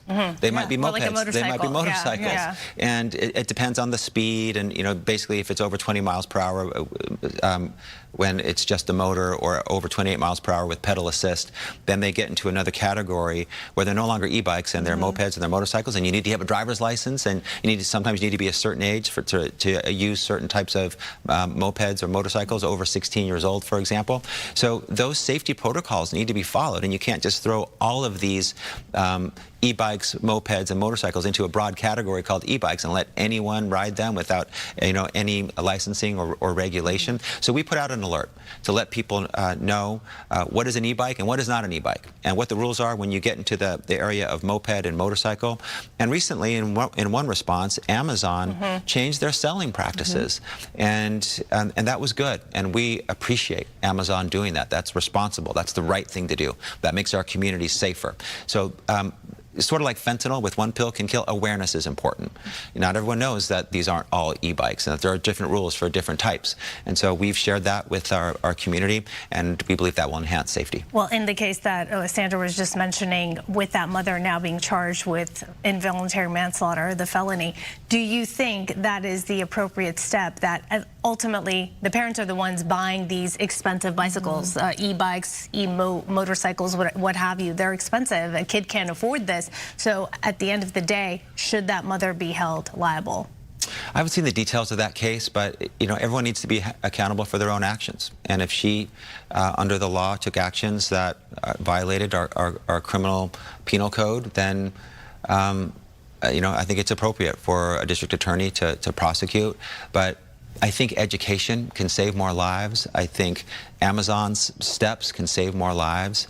But everyone has a role here, including parents, young people also. If they're using mopeds or motorcycles underage or without a license, that's not appropriate either. So we all have a role to play. I don't want to pin all the responsibility on a certain mother. And of course, she's probably suffering from tragedy as well and in pain. But it needs to stop. We need to make our community safer. We need to get on track with following the rules here and making sure that mopeds and motorcycles aren't inappropriately used and putting our communities and our children at risk. Speaking of our children and our communities, we're coming together surrounding the World Cup in less than 30 days. Let's go. I know. And this video caught our attention because you've got quite the skills. That all right, is very generous. I saw the scissors and all of this. Take a look at you playing soccer. But the big issue is, I know you're a big fan. You used to play as well. Your daughter's a professional. The thing is, you are trying to figure out what the fraud is surrounding ticket sales and if there's possible fraud, because so many people are complaining they can't go to the games, it's so expensive, and then once you buy a ticket, now you have to be worried about fraud, getting scammed left and right. Yes. There's a lot of barriers, unfortunately, for everyday people who want to enjoy the World Cup, the world's game, coming to the United States, hosting the World Cup, an honor and a privilege to be able to do it, and people just want to see games and take part. And first of all, tickets, in my humble opinion, are far too expensive and not accessible. Also, there are people who are taking advantage of that desire to get a ticket from so many people and scamming them. And so we tell people that, make sure that the site, do your research on the site, make sure that you're not giving up private information, make sure you're protecting yourself from being scammed. And then recently we sent a letter to FIFA because they were presenting a set of seating categories that and showed a stadium map where people who are buying tickets would understand that they would buy their tickets in that certain area of the stadium. And then they changed those categories, rearranged the map, and then provided the tickets when the tickets were ultimately provided to the buyers in different places in the stadium. And that kind of bait and switch, that kind of deception or misleading could possibly be unlawful under California law. So we sent a letter to FIFA to say, what kind of practices are you engaged in? What have you told ticket purchasers? Did you change the seating categories and the stadium maps? And we want to make sure that people get the ticket that they wanted to get and are able to purchase it and enjoy that special once-in-a-lifetime experience at the World Cup in the United States. Okay, so around that same topic, we know travel demand hasn't been as high as anticipated. This is something we've talked about. Some people are worried to travel. They're worried because of the role DHS has played. And so we asked DHS about this. This is the statement they sent us. I'll read it for you. It says, international visitors who legally come to the United States for the World Cup have nothing to worry about. What makes someone a target for immigration enforcement is whether or not they are legally in the U.S. End of quote. So is your office prepared for what could develop, say, between ICE agents during these FIFA events with some of these visitors? We are concerned about ICE agents in and around stadiums during the World Cup. That statement is demonstrably false in the way it's been implemented in the past. We've had U.S. citizens that have been stopped, arrested, detained. We've had people who completely lawfully present who have been stopped, arrested, detained, and that's wrong. And so what they're saying is not what they're doing. And, you know, folks who are here completely lawfully, you know, in Los Angeles, in Southern California, carry their ID around in case ICE sees them as being a brown person who, in their view, might be unlawfully present when they're a U.S. citizen or otherwise lawfully present. So what they're saying, what they're doing, there's a delta and a gap. And I'm concerned about ICE's presence and what that means for the World Cup, people who are completely lawfully present, or U.S. citizens, their ability to enjoy the World Cup. And I think Mr. Homan has said that they are going to be involved in enforcement. And it's cold comfort, the statement that you read to me, because that's not what they've done in the past. All right, we'll see what happens. It's a busy, busy time for you, and we appreciate your time being here. If you're not cheering for U.S., who are you cheering for in the World Cup? I like so many teams. Brazil, Argentina. Okay. I got to put a plug in for my daughter and daughter-in-law who play professional soccer in Brazil. Yeah, okay. So a special place in my heart for Brazil. But Spain's amazing. England's really good. France got a great team. You're picking up the heavyweights. I'm excited. I'm excited. A lot of great teams. A little bit of everything. Yeah. Right. So I just said I like them all. You like it all. Okay. Thank you so much. Thank you. Thanks for having Appreciate your time. me. Yeah, Thank you. you. Back. Named all the countries.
Happy Friday to everyone. And to all, happy Friday. And to all a good morning. And to all a good morning. with you. And also with you.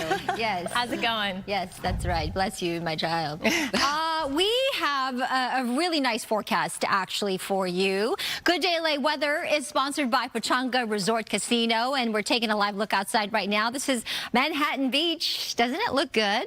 A little overcast, but this is what we have been seeing all week with the marine layer and that low cloud cover extending all the way into some of our inland valleys. Not to worry, we'll see those clouds dissipate, especially inland first and then eventually at the coast. We do have this May gray weather pattern. We've had it all week and it's going to continue into the upcoming weekend. Notice the picking up the satellite picking up some of the cloud cover and the radar picking up some of that sprinkle activity or light drizzle in some areas. We're going to keep this pattern going through the weekend. We'll have some gusty winds, especially over the mountains, deserts, and the coast. And then things will change a bit as we get into next week.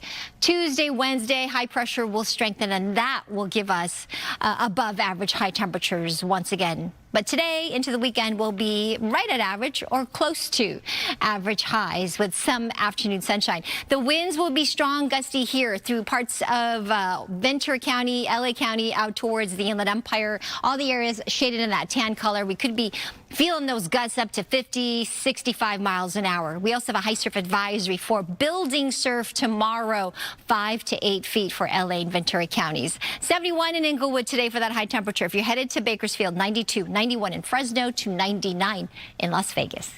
Back to you. All right, Maria, thank you. Okay. For generations, Angelinos have really enjoyed this spot. Tommy's has been the last stop before home. Chili burgers, fries, and that original stand at Beverly and Rampart. Coco McAvoy live in Westlake, where the LA Classic is marking 80 years, Coco. Ernie, you should have been a producer. Hey there, this is such a huge day for Original Tommy's. It is just so major. We're talking about 80 years, and it's truly a family affair, which is why I want to bring in family, of course, as well. This is Darcy. She is the granddaughter for Tommy, who obviously founded this company. This is Richard, CFO, and then also we've got Ian, grandson, and then these are your two daughters, Ashley and Caitlin. So just tell us about what today means to you and your family. Well, it's an incredible 80 years, and we're really looking forward to an amazing turnout today. We're celebrating 80 years with a 80-cent cheeseburger, which is going to be a lot of fun. And we're going to have DJs down here. We will have giveaways. We will have a marching band that will be participating. We are going to have people out signing up, people who are interested in our new loyalty program that we just rolled out. Which is exciting. They're doing really well with that. Yeah. And they're going to be giving out T-shirts and a lot of different prizes. So we're really looking forward to it.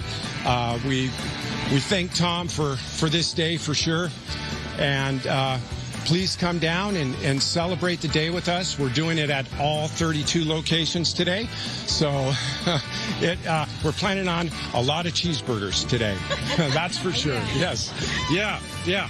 Lots of cheeseburgers. This is the coolest car in the world, by the way. This is my brother Ian's car. Yes. My baby brother did this.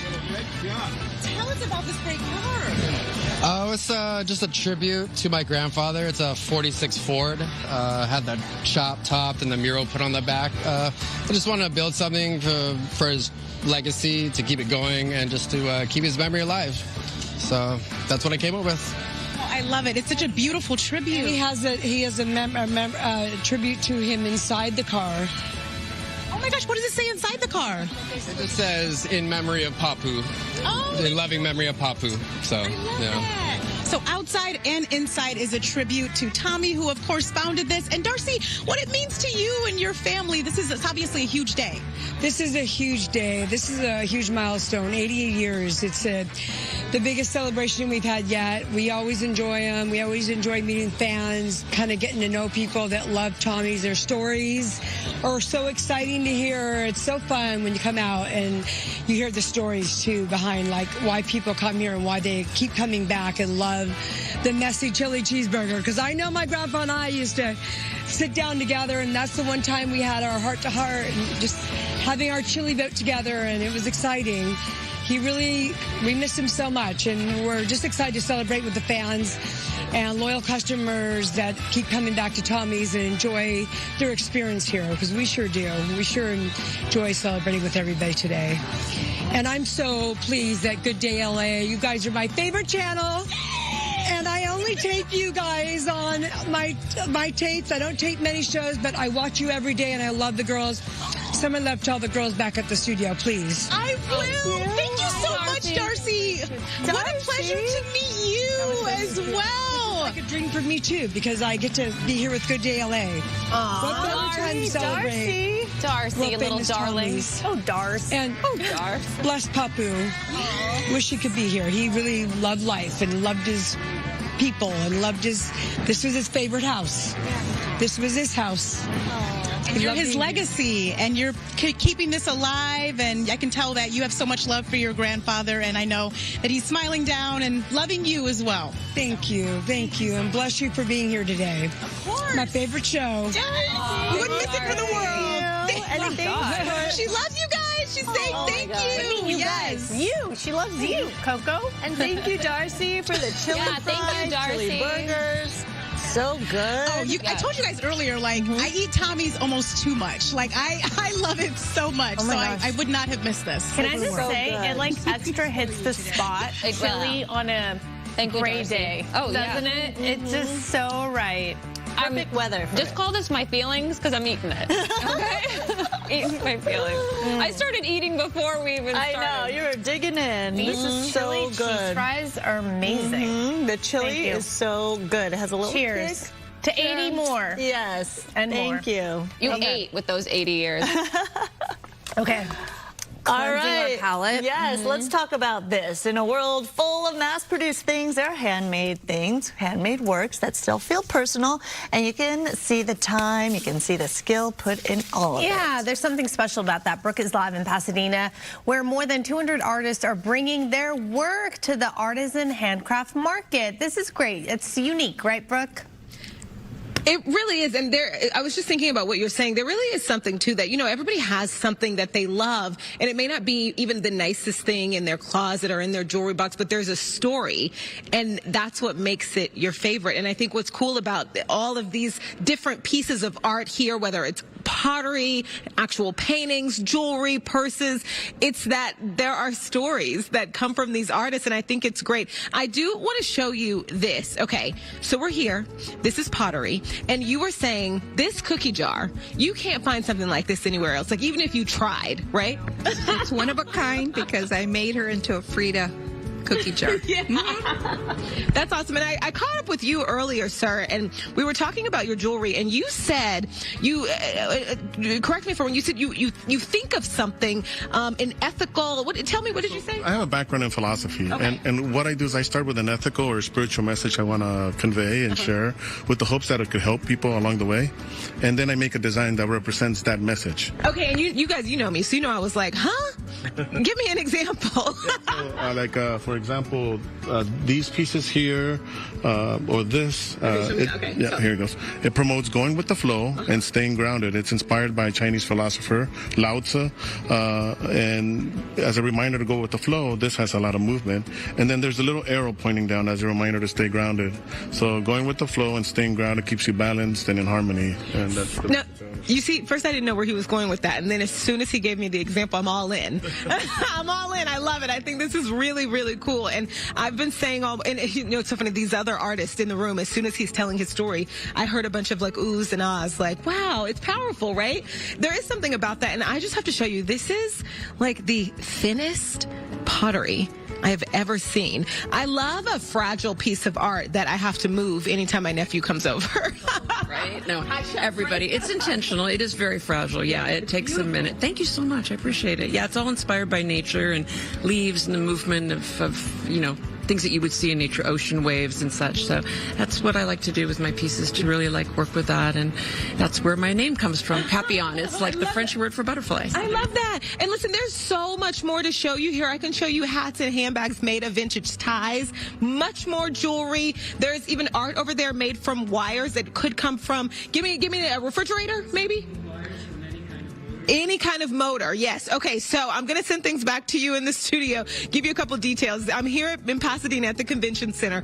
They are going to be here along with hundreds of other handcrafters, other artists. They're going to be here all weekend from 10 to 5 on Saturday and Sunday. Tickets are $10 if you come to the door, $8 though if you catch them online before you get here. Back to you. Good deal. All right, check it out. Thank you so much, Brooke. Hello. All right, hello. I had to stop eating my Tonys so I could do my stories. Entertainment is sponsored by Yamava Resort and Casino. Fill in the blank. Ready? Okay.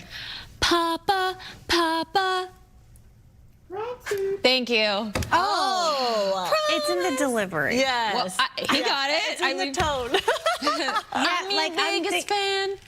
Okay, I would have gotten it. I just want you to know I love that song. Yeah, but the way you're doing it was throwing me off. Okay, sorry.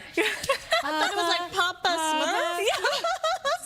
I did not think that. I did not think that, but I just want you to know. I did it for the applause, applause, applause. Thank you. Apple Music has just launched Lady Gaga's new concert special. It's called Mayhem Requiem. It's a film version of a one-night-only concert that she performed in LA back in January.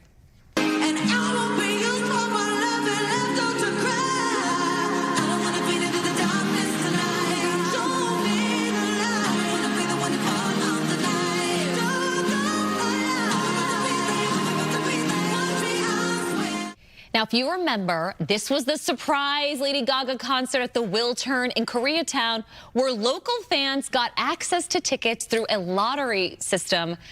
Nobody here got those tickets. That's okay. Right. Maybe next time, Gaga. We can confirm. Exactly. It premiered last night, though, at 15 different AMC theaters across the country, and it live streamed on Apple Music at the same time, even for those without a subscription. But now, if you want to watch it, you're going to have to pay. Oh. The full performance, along with a spatial audio live album, is available on demand just for Apple Music users. I'm an Apple Music girly. You girls? You know me. YouTube. Yeah, I know. Yes. I'm this pathetic fool. She puts YouTube on and then like with the aux cord. Right, listen to the song. YouTube. Right, yeah. I will get with it. Yeah, get with eventually. it. Apple Music, Spotify. Yeah. I do have Pandora. I love it. So cute. And I love Pandora too. Please tell me at least ad free. Pay the $5. Did you pay the $5? Okay. She's getting the Culinary Institute of Los Angeles. You're getting those ads. All right, earlier this morning, we told you about the Uno and Verbo collab launching those themed getaways around the U.S. So it got us in a wanderlust state of mind, and we want to know, what kind of vacation do you prefer? Okay, so 47% say relaxing. It's getting a little too close for my comfort on the adventurous. 41% Sandra. Yep.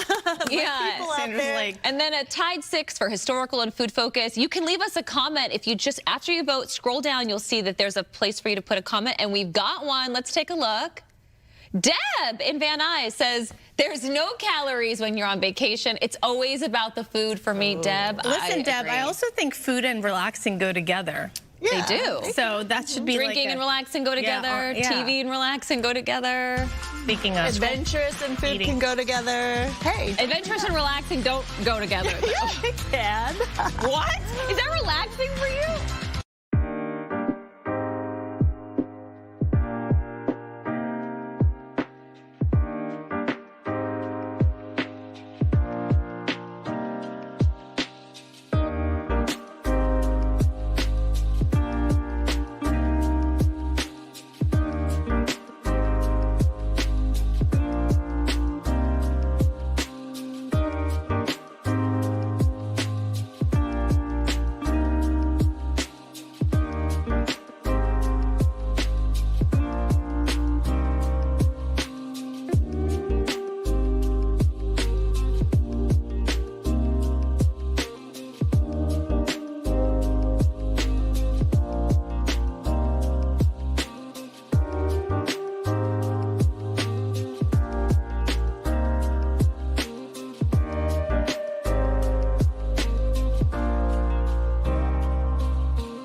And welcome back to you. I'm meteorologist Maria Quilban. We've got the May-gray pattern. It's going to continue into the weekend. You can see the cloud cover still there, not just at the coast, but it is inland as well. But eventually, like the last several days, it will clear out and dissipate inland first, then eventually along the coast. High pressure is in control of our weather, but that high is going to strengthen as we get into next week. And with that happening, we will look for those temperatures to really warm up next week to above average. In the meantime, it'll be close to normal this weekend, and those winds will be gusty at times, especially over the coast, mountains, as well as the deserts. And we do have that wind advisory in effect. We also have some high surf that's rolling in. So please be extra careful if you're headed to the coast. We do have surf advisories in effect, high surf advisories for Ventura County, LA County beaches. Today it's about 3 to 5 feet. Building tomorrow to 5 to 8 feet, so very strong rip currents in the water. Those temperatures along the coast in the 60s. Looking at sunshine as we get into next week, are a lot more of that sunshine anyway, and a quicker burn off of that marine layer. But today 74 for downtown LA, back to the 80s next week.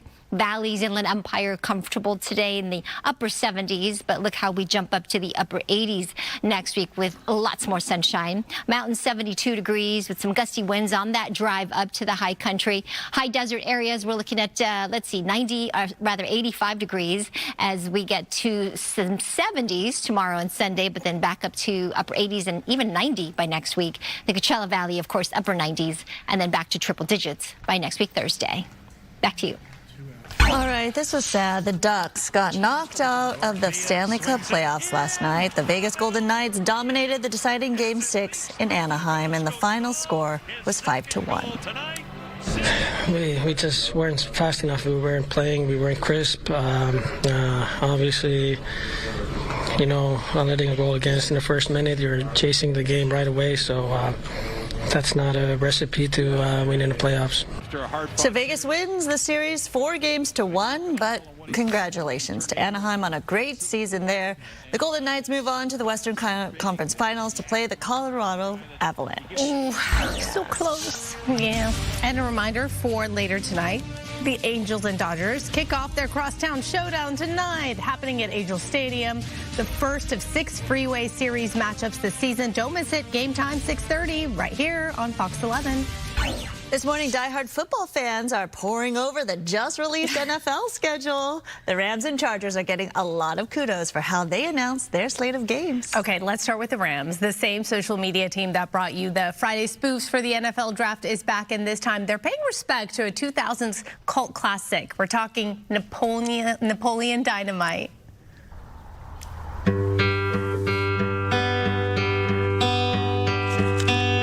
Fall is here. Back to school, ring the bell, brand new shoes, walking blues, climb the fence, books and pens. I can tell that we are gonna be friends. Looks so creative. So creative. I'm so impressed, right?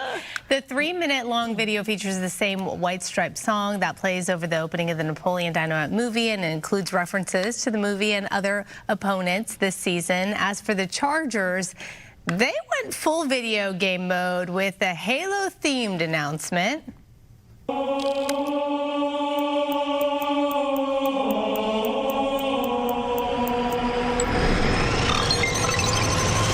Week 1 versus the Cardinals.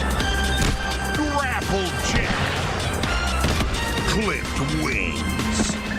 This goes on for a full 6 minutes and is jam-packed with Easter eggs for fans and digs at the team's upcoming opponents. Which one did you like better? I kind of like the originality of the first one. Me too. Yeah, with the Yeah, I'm with you.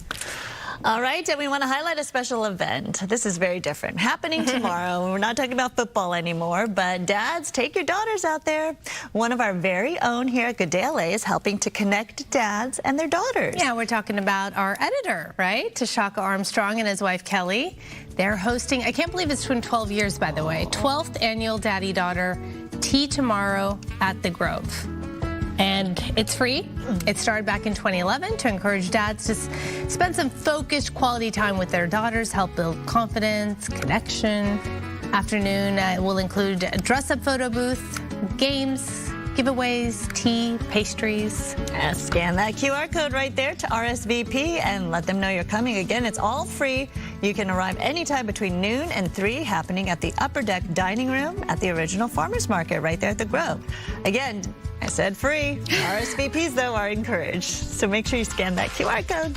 We'll be right back. How is it 10 o'clock already? I know. Wow. We'll see you right after this.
Welcome to 10 a.m. Some of the stories we're following for you. In fact, we start with this breaking news out of San Fernando Valley. A man detained this morning at the Tarzana estate of Grammy-winning singer and rapper Chris Brown.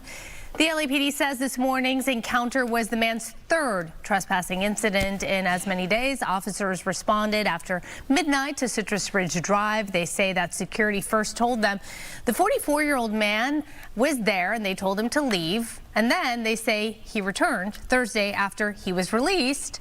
And then earlier today, they say he came back. So that makes number 3. Police say they took the man to the hospital and he has not yet been booked.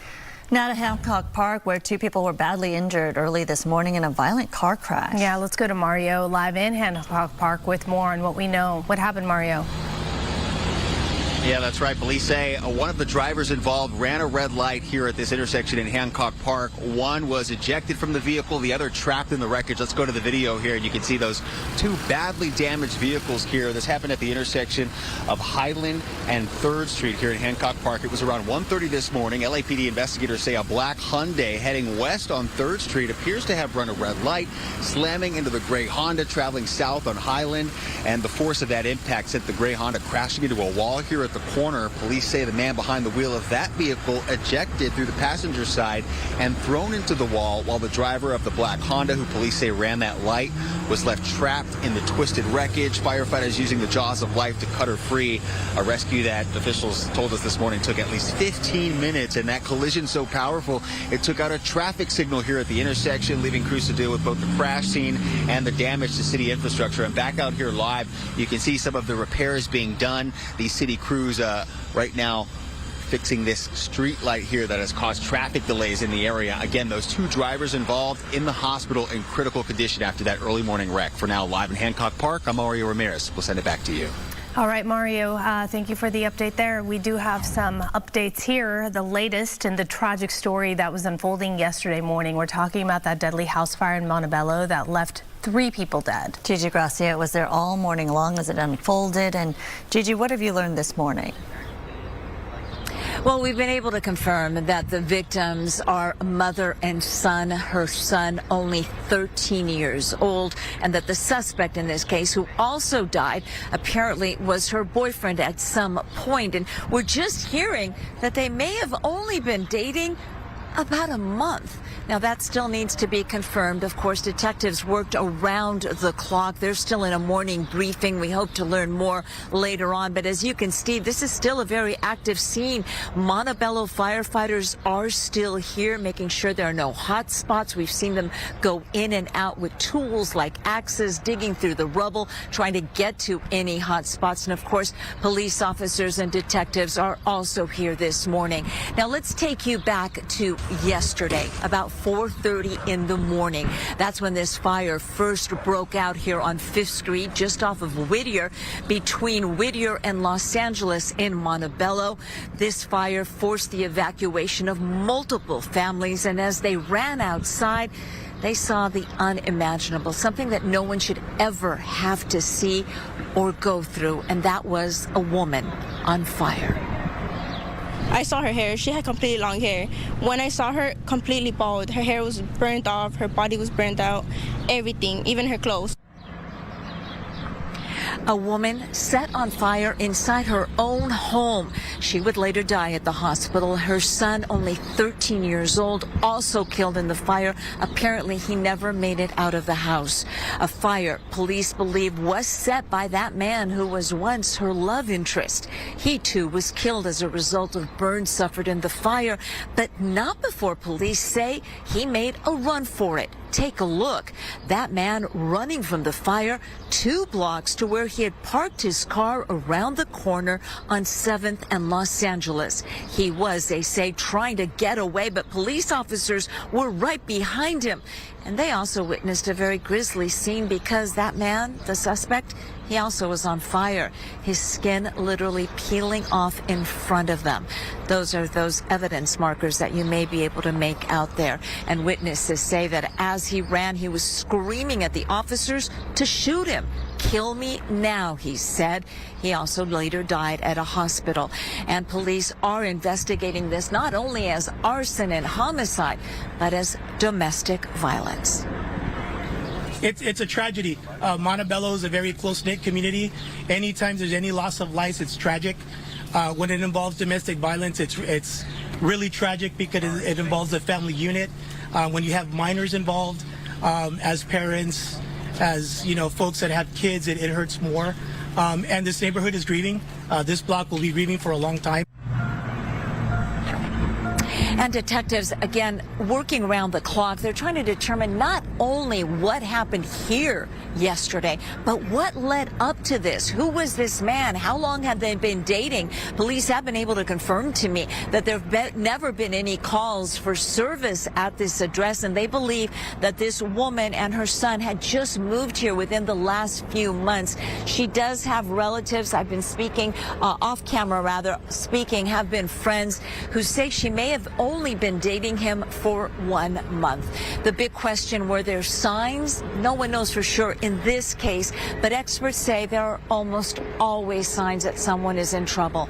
And if you are a victim of domestic violence or you know someone who is, please tell them they can reach out for help. There you see the number of the National Domestic Violence Hotline. We're going to have that on our website also, foxla.com. It's free 24/7. They speak English, they speak Spanish, they have interpreters available, I'm told, that speak up to 200 languages. Call for help, please. Reporting live, I'm Gigi Graciette. Back to you. Gigi, these details so layered, and every layer more tragic. Thank you for all that information and for bringing awareness to that. Now to a story you'll only see on Fox 11. A Manhattan Beach therapist who worked with children is now facing federal child pornography charges. Investigators accuse 30-year-old Joseph Taze of secretly recording young girls inside a bathroom at the Neuro Wellness Spa along Sepulveda Boulevard. He works as a clinic as a marriage and family therapist, and FBI says it discovered the videos during a raid at the Business Weeks ago. Exclusive videos and photos shared with Fox 11 shows agents searching the office. Prosecutors allege Taze hid cameras in stalls, and some of the 8 known victims may have been his own patients. FBI, in their diligent searching, was able to find at least 11 different videos of 8 different young children in the bathroom stall with various portions of their selves exposed. It really creeps me out. I've seen him in passing, but never really talked to the guy. Just sad. Prosecutors also accused Taze of buying child sex abuse material on the dark web using Bitcoin. Taze is expected to formally plead guilty in the coming weeks, and he faces up to 30 years in federal prison. The candidates for governor debated one last time in San Francisco before the June 2nd primary. Javier Becerra, who's leading the latest poll, faced tough criticism from rival Katie Porter over a campaign scandal. 3 of Becerra's former associates recently pled guilty to embezzling $225,000 from a dormant account linked to him. Becerra has not been charged, and federal filings portray him as a victim in the scheme. The U.S. Attorney has said no candidate, including me, running for governor, has been implicated in this case. You know that does not preclude an indictment from being issued against you. We do not know what Dana Williamson said about your involvement. This is what happens when you take the lead in the polls. The housing and homelessness crisis also took center stage. Do you know that only 6% of our land is developed in California? We could increase that to 7%, and there would be room for 10 million households and single-family homes. We take a different approach in Riverside County. We actually offer them the mental health and the drug treatment that they need and the alcohol treatment that they need. We do it very different, and it involves arrest. Riverside Sheriff Chad Bianco added he's the only person on stage actively addressing issues he says were caused by Democrats. Governor Gavin Newsom turns in his final budget proposal, and he says it eliminates California's deficit and maintains investments for working families, healthcare, education, and businesses. California's structural deficit, on the basis of the proposal we're making to the legislature, through July of 2028, it is currently May of 2026, is zero. Newsom says his $350 billion spending plan includes little new spending, but also avoids major cuts. One highlight, a significant investment in special needs education.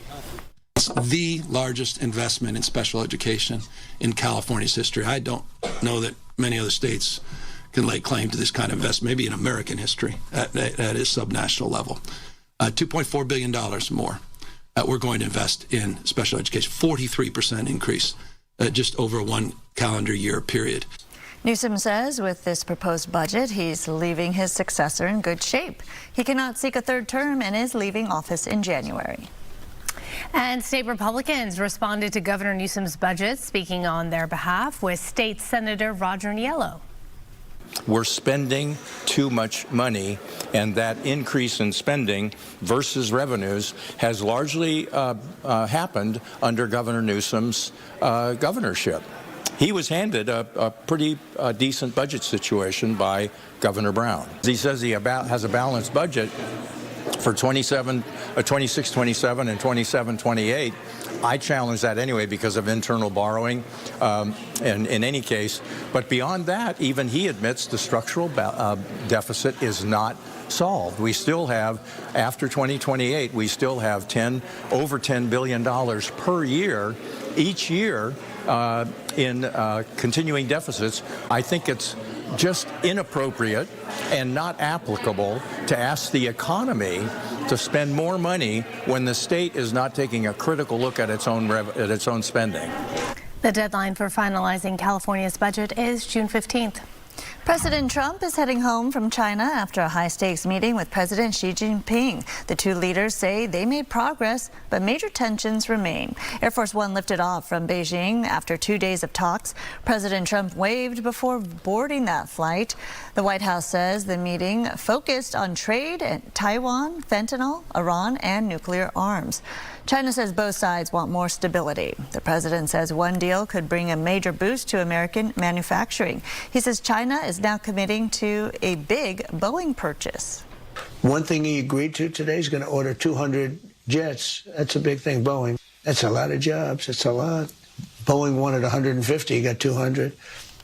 The president is now heading back to Washington. The talks ended with both sides claiming progress, but the biggest test comes next. The U.S. and China still have to turn those promises into written agreements. All right, let's talk about our weekend weather because, well, it's pretty much here. We've got the May gray weather pattern continuing today, and guess what? It will continue into the weekend. We're still seeing that cloud cover on our visibility map, the clouds extending out towards the Inland Empire. It's starting to dissipate the very last few frames, but it's going to take a while for it to clear for parts of the coastal communities or within a few miles of the beach. As we put this computer model into motion, you'll notice how those clouds will return tonight into tomorrow, and then we'll repeat it again as we get into Sunday into Monday. But by Tuesday, high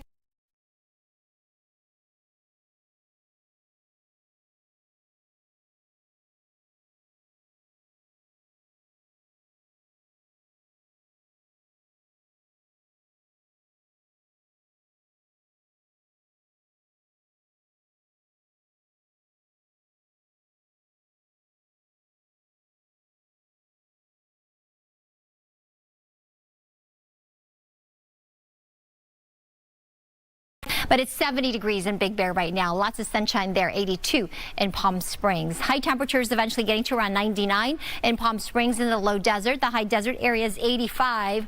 Remember, it's gusty, mountains, deserts, especially as we get into this afternoon and this evening. Downtown LA 74 today, which is right on average. Upper 70s for the valleys and the Inland Empire to the upper 60s or mid 60s along our coastline. I'll show you the rest of the forecast in just a few moments, but first let's talk about traffic. Good Day LA traffic is brought to you by My Home Sold. I've been keeping an eye out on that SIG alert. This is on the 91 freeway and it looks good. So they've finally cleared those 2 lanes on the left, and that SIG alert's been canceled. That's the good news, and it looks like the traffic is moving nicely here on that eastbound 91. There was another crash farther south on the 91, so that looks like it's also been cleared out. So good news there. Westbound 10 between the 5 to the 405 going to Santa Monica, coming out of downtown LA, just 22 minutes. Oh, wow, look at the North 110. Really good between the 405 to the 10, just 17 minutes. Westbound 60 between the 57 to the 5, 26 minutes there. Here's a look at some of the other traffic hotspots. Hello, I'm Adrian Hernandez with MyHomeSold.com, and we want to buy your house cash. We save you money with no commissions, no fees, no repairs, for free, no obligation, as is cash offer. Go to MyHomeSold.com.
Welcome back. More than 200 artists are bringing their work to Pasadena this weekend at the Artisan Handcraft Market, featuring ceramics, jewelry, textiles, you name it. And food. And live demonstrations. It goes on and on. Brooke is live at the Pasadena Convention Center with more. Hi, show us around.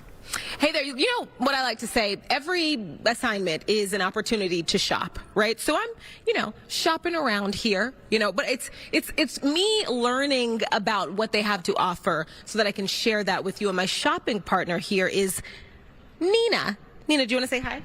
Hi. Hi, Nina, how old are you? 5. Okay, and what's your favorite thing that you've seen here so far?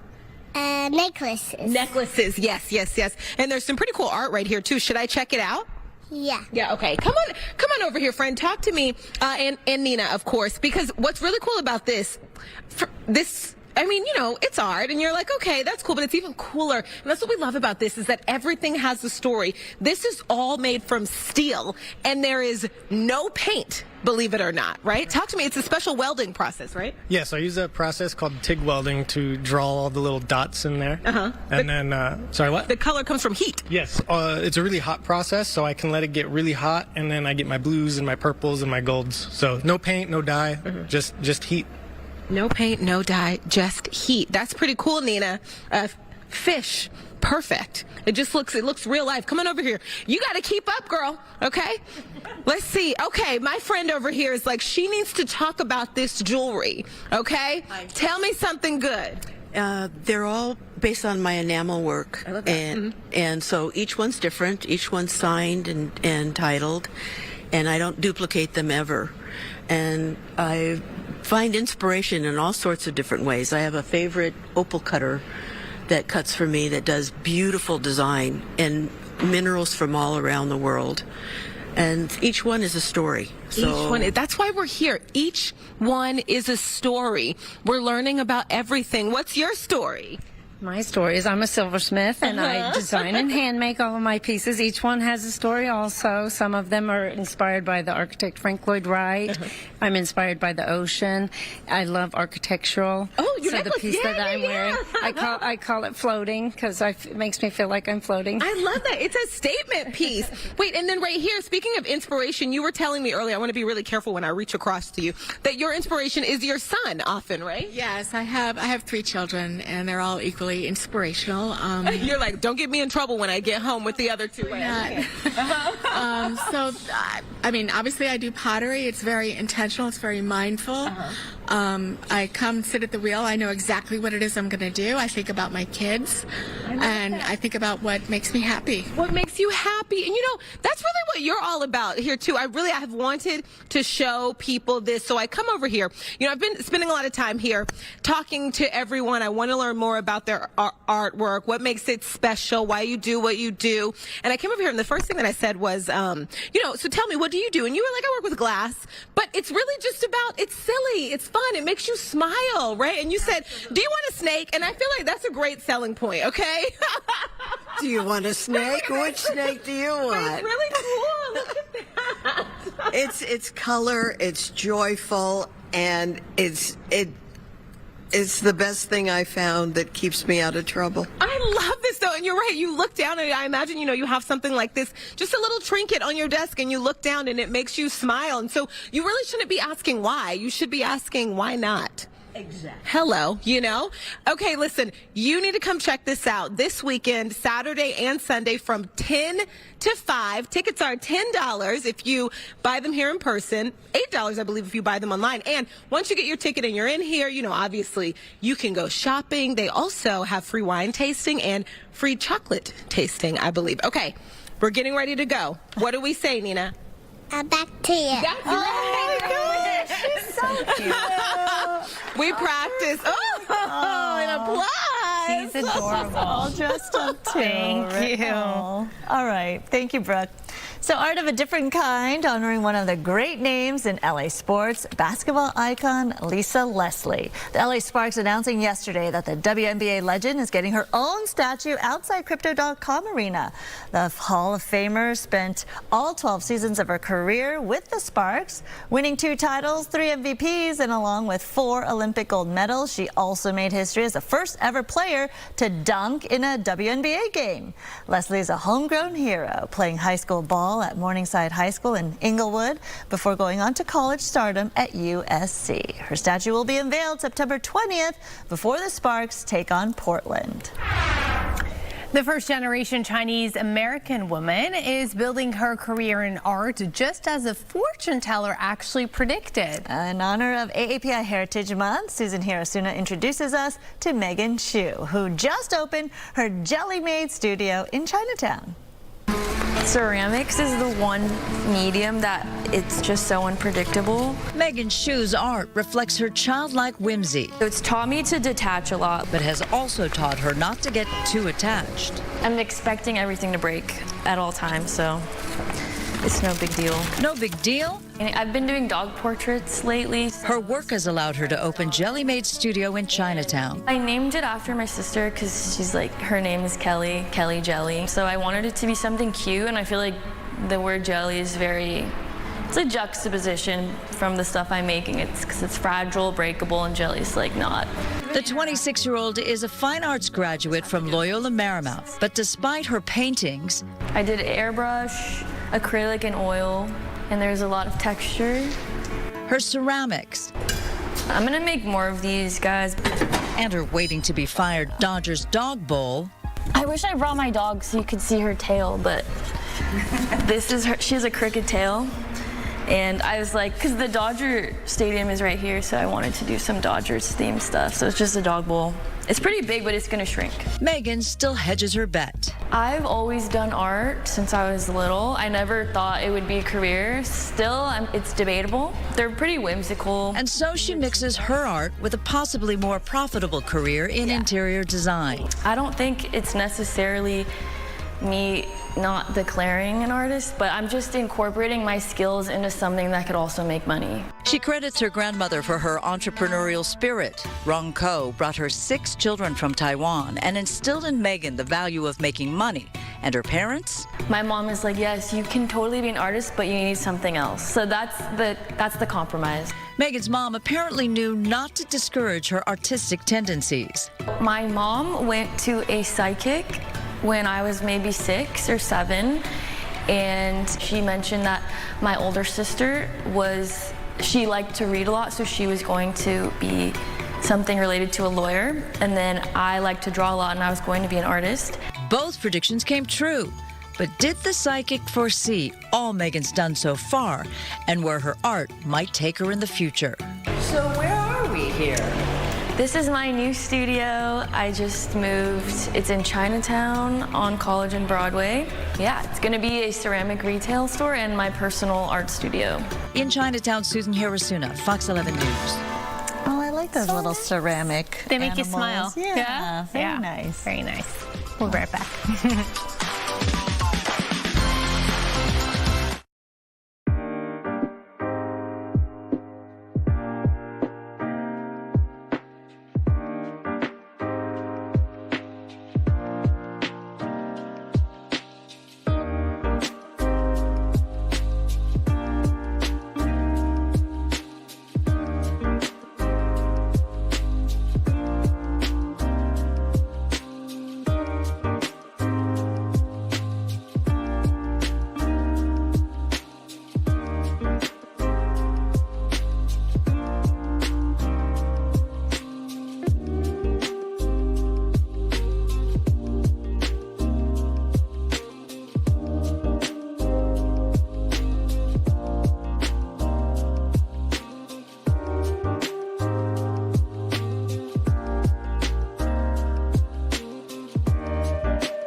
morning to you. Our headlines, include that it is going to be a beautiful spring weekend. Very typical. We're talking about the May gray weather pattern continuing with the morning clouds and fog, maybe a little drizzle, to some mostly sunny skies in the afternoon, especially if you're inland. Along the coast, perhaps partly cloudy to partly sunny. The winds will be quite gusty, actually, today into tomorrow for the mountains, the coast, as well as the deserts. It'll be sunny and dry, and then we'll warm things up as we get into next week. Here's the pattern, our futurecast, showing you how it does dissipate, but some of that cloud cover is going to hang tough here through parts of Malibu, Santa Monica, on up the coast into Ventura and Santa Barbara. The clouds will return, though, tonight into early tomorrow morning, then again dissipating, coming back Sunday into Monday. So that's kind of where we're at with the onshore flow continuing for us. Here are the highs: 90 in Victorville, 78 in Santa Clarita, 74 downtown LA, which is actually normal for the date, 69 in Santa Ana, if you like it warmer, 99 in Palm Springs later this afternoon. And this is for you, Sandra. Mammoth Mountain extending their ski season to May 31st. Wow. So originally they were going to close for Memorial Day holiday. Now they've extended it to the end of the month. That's exciting. All right, so good spring news. skiing. Yes, Full that's swing. right. Thank you. All right, Orange County officials say they have paused the spraying of herbicides in creeks and flood channels throughout the county. The stoppage comes after public outcry against spraying weed killers in the waterways that empty into the ocean. The effort was spearheaded by a grassroots group called Creek Team OC. Their social media videos, like the one you're seeing here, got the attention of residents and officials alike. Brent Linus, a San Juan Capistrano resident and one of the founders of Creek Team OC, told the LA Times he is ecstatic the spraying has stopped, but that they need to make sure it does not resume. OC Public Works says it will monitor the growth of vegetation in the waterways and figure out how to best remove plants where necessary.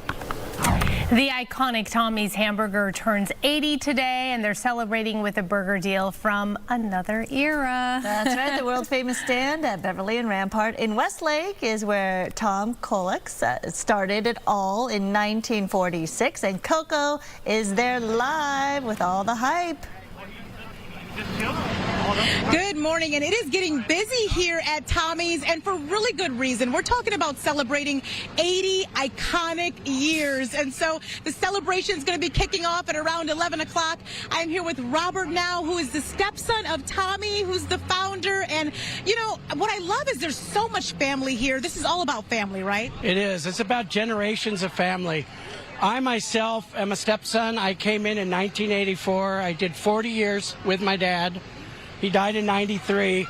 But we have so many generations of families. We have great-grandchildren here. In fact, I have a great-granddaughter showing up here in a few minutes. So Tommy's is about family. My dad, his philosophy was serve the people. And that's what we're here to do, is serve Angelinos. Serve the people of Los Angeles who have taken such good care of our family. They have blessed us through the years, so we want to bless them today. 80-cent burgers. It's a chili burger. It's awesome, you know. Limit 3. We have to limit it. But it's in all of our stores. 33 stores. We're in Nevada as well. Oh my gosh, that is incredible. And you know, if you can talk about how iconic Tommy's is, like we were talking about how it's truly word of mouth. You don't see commercials for Tommy's, but everyone loves it. It is word of mouth. In fact, Dad advertised in the Los Angeles Times a 1-inch square in the sports section, word of mouth burgers, you know. Yep. And that's kind of how our philosophy is. You know, we do have the catering trucks now. We are out there. We have 33 restaurants. But word of mouth is so true, and it's an honest burger. I was telling you that earlier, Coco. It's the most honest burger you're going to get. We make them fresh as you come in. We lay the meat down. The chili is very special. That's what you come to Tommy's for.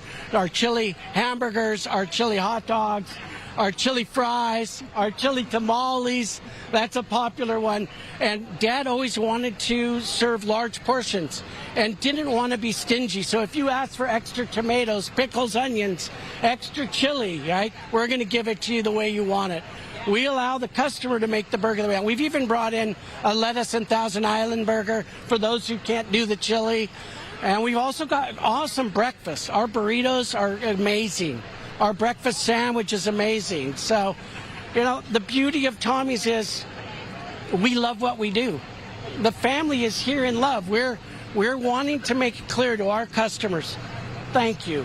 from our family to your family. We are so grateful. I can't tell you how many times I solicited family members that said, my great-granddad brought me here, or my dad brought me here, and they've got their kids in their arms, and they're teaching them.